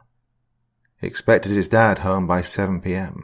and his mother by 8, but he never thought they'd show up together at 5:30. He was still crying when his mom entered his room, followed by his father. Sweetie, is everything all right? She didn't sound angry anymore. Quite the contrary, she sounded apologetic. She probably realized that she'd exaggerated over the phone earlier, and acknowledged that teenage bullies can be very, very cruel at times. "Your father and I are home, honey. You wanted to talk about this bully." Danny sat upright and wiped his eyes with the sleeves of his hoodie to see his parents better. Dad turned on the lamp and both parents sat down at Danny's sides, taking Danny's hands in their own. They watched Danny expectantly, their understanding parent faces showing nothing but love. Danny sobbed. "I went back to school and he had my things." His dad gave his mum an accusatory glance. "I wanted to take them back, but he chased me and—" Danny cried some more. "Something terrible happened." The boy looked scared out of his mind. I think she hurt him, and I think she did it for me." "What? Who did?" "Chloe, the girl from the creepy house on Boona Street." "Didn't I tell you to stop hanging around that house?" His mother exploded. "Whom did she hurt, Daniel?" asked his father in a calm voice. Danny inhaled deeply, trying to stop an incoming sob. "Marvin. Cage. He lives on Maple Street and he and his friends have been bullying me for months." The sob broke through. Everybody knew Marvin Cage. The Cages had 3 sons and all of them were assholes. Marvin was the worst. Everybody in the neighborhood knew him from that one time when he tried drowning Mrs. White's cat. He was 10 at the time. Danny expected a compassionate hand on his head and a welcoming pull to cry on someone's shoulder. But these things didn't come, and when Danny wiped his eyes dry enough to make out his parents' facial expressions, he somehow knew why. His mom and dad looked at each other, confusion written all over their faces. His mother spoke. "I'm sorry, Danny, but who's that again?" Part 10. And you need her, you pathetic little man. Daniel found his school bag and jacket inside his locker the following day. They were as dry as could be and smelled as pleasant as ever. "So, you sure you didn't find them by the oak tree out back? Cleaned them up and put them in my locker?" The security guard looked at him dumbfounded, yet amused. "What? No, that's forbidden territory for us. You kids need your privacy too, you know. I didn't touch your things or your locker. You all right today, young man?" Yes, sir, I'm fine." "All right. Run along now. Class is about to start." Class started, and Danny waited all day, hoped even to see that menacing face looking for him through the classroom door window. It never came. During the first break, Danny saw Wayne and Mike passing each other by in the main corridor. They didn't even say hi to each other, and that was very unlike them because they were always together.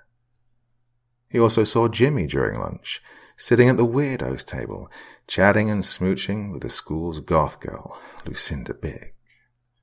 During the last break of the day, Danny even gathered enough courage to approach Jimmy and Lucinda in the hall. "Hey, have you heard from Marvin today?" Jimmy looked confused. He threw Lucinda a look and she shrugged. "Sorry, kid. No clue who that is." Marvin Cage, the guy in the orange jacket you always hang out with." Lucinda let out a laugh. "You seeing someone behind my back, babe?" Jimmy laughed too. "If I were, best believe I wouldn't go for a dude." She hit him playfully, and they both giggled. "What do you mean, you don't know? I saw you in the boys' bathroom yesterday. You were hiding from him. I saw you puking your guts out in the sink." Jimmy got wide-eyed. "You saw me do what?" "When did this happen exactly?" Lucinda asked. "During last period, sometime between 2 and 2:30 p.m. The two lovebirds exchanged a quick glance. "What's your name, kid?" Danny flinched. Danny Collins. Danny, Jimmy and I are in the same classes on Thursdays. He was with me the entire time between 2 and 2:30 p.m. yesterday. Danny began to shiver. Are you all right, kid? Do you need help? Should we call somebody for you? Yeah, you don't look too good. Is this Marvin guy a friend of yours? Jimmy and his girlfriend looked genuinely worried for him. Are you sure you don't know anybody named Marvin Cage? Yep, pretty sure. Danny felt sick to his stomach. Okay. Yeah, it's okay. Look, sorry. Bye. He turned around and went back to class, not catching the part where Jimmy showed his girlfriend that the little man might be a loony. Right after school was over, Danny got his stuff and went home, the long way round. He looked around, hoping from the bottom of his heart to see the glimmer of the bright orange jacket somewhere behind a tree, or in the window of the bar he saw Marvin exit a couple of days before. Danny was desperate. So desperate that he actually realized what he was doing when Bruce Cage, Marvin's father, answered the door. Yeah? Danny saw some resemblance, all right. He looked exactly like Marvin, but with a beer gut and facial hair. Is Marvin home? Who? Danny was so desperate for answers, he would have entered the house and searched for the bully himself. Marvin, your youngest son, is he home? No idea what you're talking about, kid. Wrong house. Slam. Danny had no choice. He ran back to the shortcut. The bridge looked fine and the pathway was as gloomy as ever. There was a slight difference, though. It seemed that someone finally found the time to mend the wild roses that stretched outside the fence. Danny looked up at the house and saw nobody. He crouched next to the fence and started to look around for something, anything that would remind the world of the existence of someone named Marvin. But it wasn't there. He got nothing. His friends didn't know him. His family never knew him. Hell, even the vandalism his stuff suffered vanished into thin air. Everything was as if Marvin never even existed. Danny got up and looked at the house again. More terrified than thankful, he turned around and walked home, that time being the very last time he took the shortcut by the creepy house on Boona Street to or from school. Life went on. Danny had to make up some story for his parents regarding his bully, and they never pestered him about it more than necessary.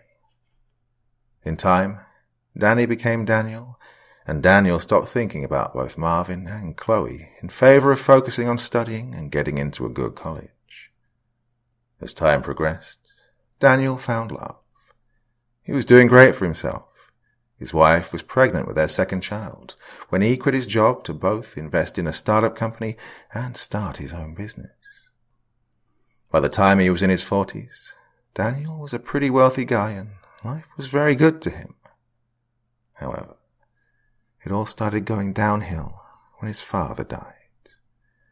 The death in itself was no biggie. Mr. Collins was old and sick, and he wished for death long before the pain became insufferable. Daniel's wife didn't want to go to the funeral, and Daniel never even suspected her reason. He found out by accident, not even a month after it happened. She was having an affair. That's okay, Daniel told both her and himself. No marriage is perfect. Maybe he even deserved it, he thought, because even if he wasn't thinking about Marvin every day, he learned from an early age that whatever goes around comes around.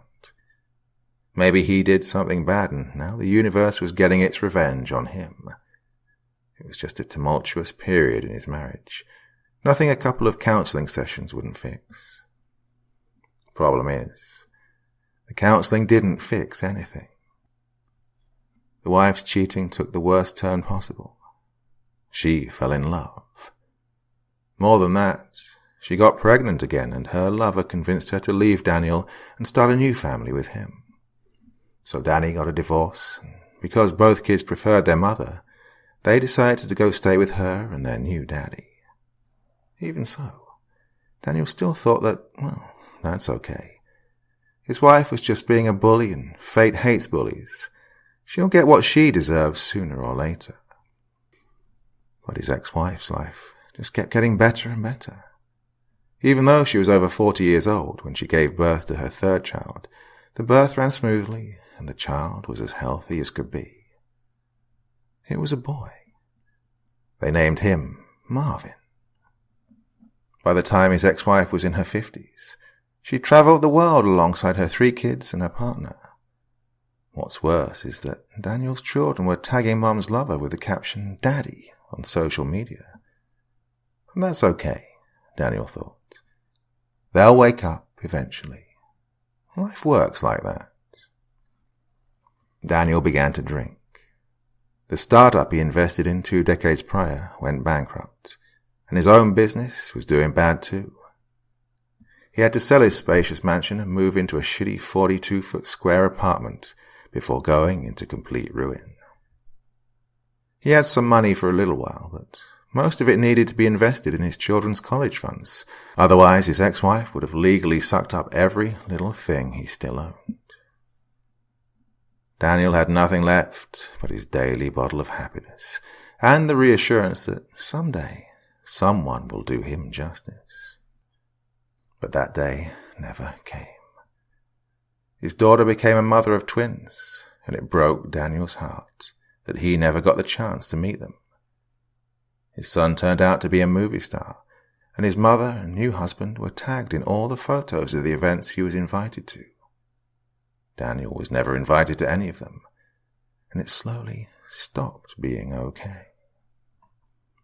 His ex-wife was getting happier and happier, whilst he was getting more and more miserable. And then his mother died. Partially, it was a relief, because his unemployment check stopped covering both the living expenses and his much-needed alcohol supply. Now that his mother was gone, his parents' house was all his, so money for rent wasn't needed anymore. He went back to his roots, with the priciest 3 things he still owned: an Armani jacket with torn-up sleeves, a tablet he stole from a cafe while its owner was in the bathroom, and a beat-up Volvo he got as a gift from his 80-year-old neighbour out of pity. Daniel's life was as shitty as could be, and it all came flashing back to him as soon as the shield that passed by the passenger window announced him that he had just entered his childhood hometown. Daniel cried and cried until his shirt was wet at the chest. His life turned to shit, and he knew it. He knew. Karma isn't always a bitch to those who deserve it, but to whomever she fancies. Apparently, he was one of her favorites because after his dad died, Daniel took blow after blow, while his cheating wife took blessing after blessing.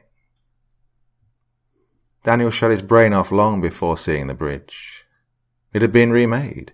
It was wider and looked more stable than before, but Daniel was too engrossed in the task at hand to notice it. He stopped the engine of his shitty car as soon as he reached the pathway. The wild roses denied passage to anything broader than 20 inches, but Daniel paid them no mind whatsoever. He wouldn't have been able to even say what colour they were. He entered the yard, the house getting bigger and more menacing with every step he took. The roses got suspicious. They began to hiss and slowly followed Daniel to the main door of the house, inquiring what his business was. Daniel knocked 4 times. The strength of his determination reverberated in the entire house. The roses hissed louder this time, letting Daniel know that he wasn't welcome and that they would attack if he made a wrong move. But Daniel didn't care. He was here to report a bully. Someone opened the door just slightly, and Daniel recognized a dark-colored iris, even though the skin surrounding it was wrinkled and old. It was the naive girl who used to be something of a friend to him once. She was the grandmother now, which meant It was her rightful turn to yield the scissors. Daniel remembered that much from their brief yet eventful encounter. Her name wasn't Clotho anymore. No, Clotho was now the name of her granddaughter. And speaking of her granddaughter, she had just squeezed her little blonde head by Granny's leg to take a look at the visitor. "What do you want?" Her voice was just as venomous as the hissing behind him. "I need your help."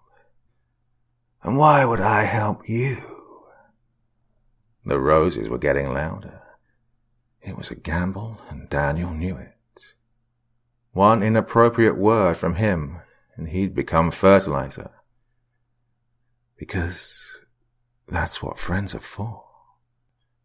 They stared at each other for a couple of seconds. Daniel didn't even flinch, and neither did Atropos. She looked him deep in the eye and read every single sorrow that weighed him down. A desperate man stood before her. Atropos smiled. She would never have admitted it, but she was very happy to see him after all those years. The grandmother stepped aside and, for the first time in the history of the creepy house on Boona Street, the front door was wide open for a welcome guest. "Come in, Danny. Come in and tell me all about it."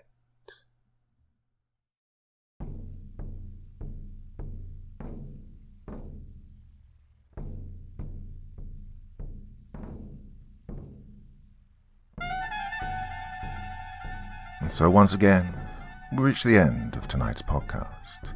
My thanks as always to the authors of those wonderful stories, and to you for taking the time to listen.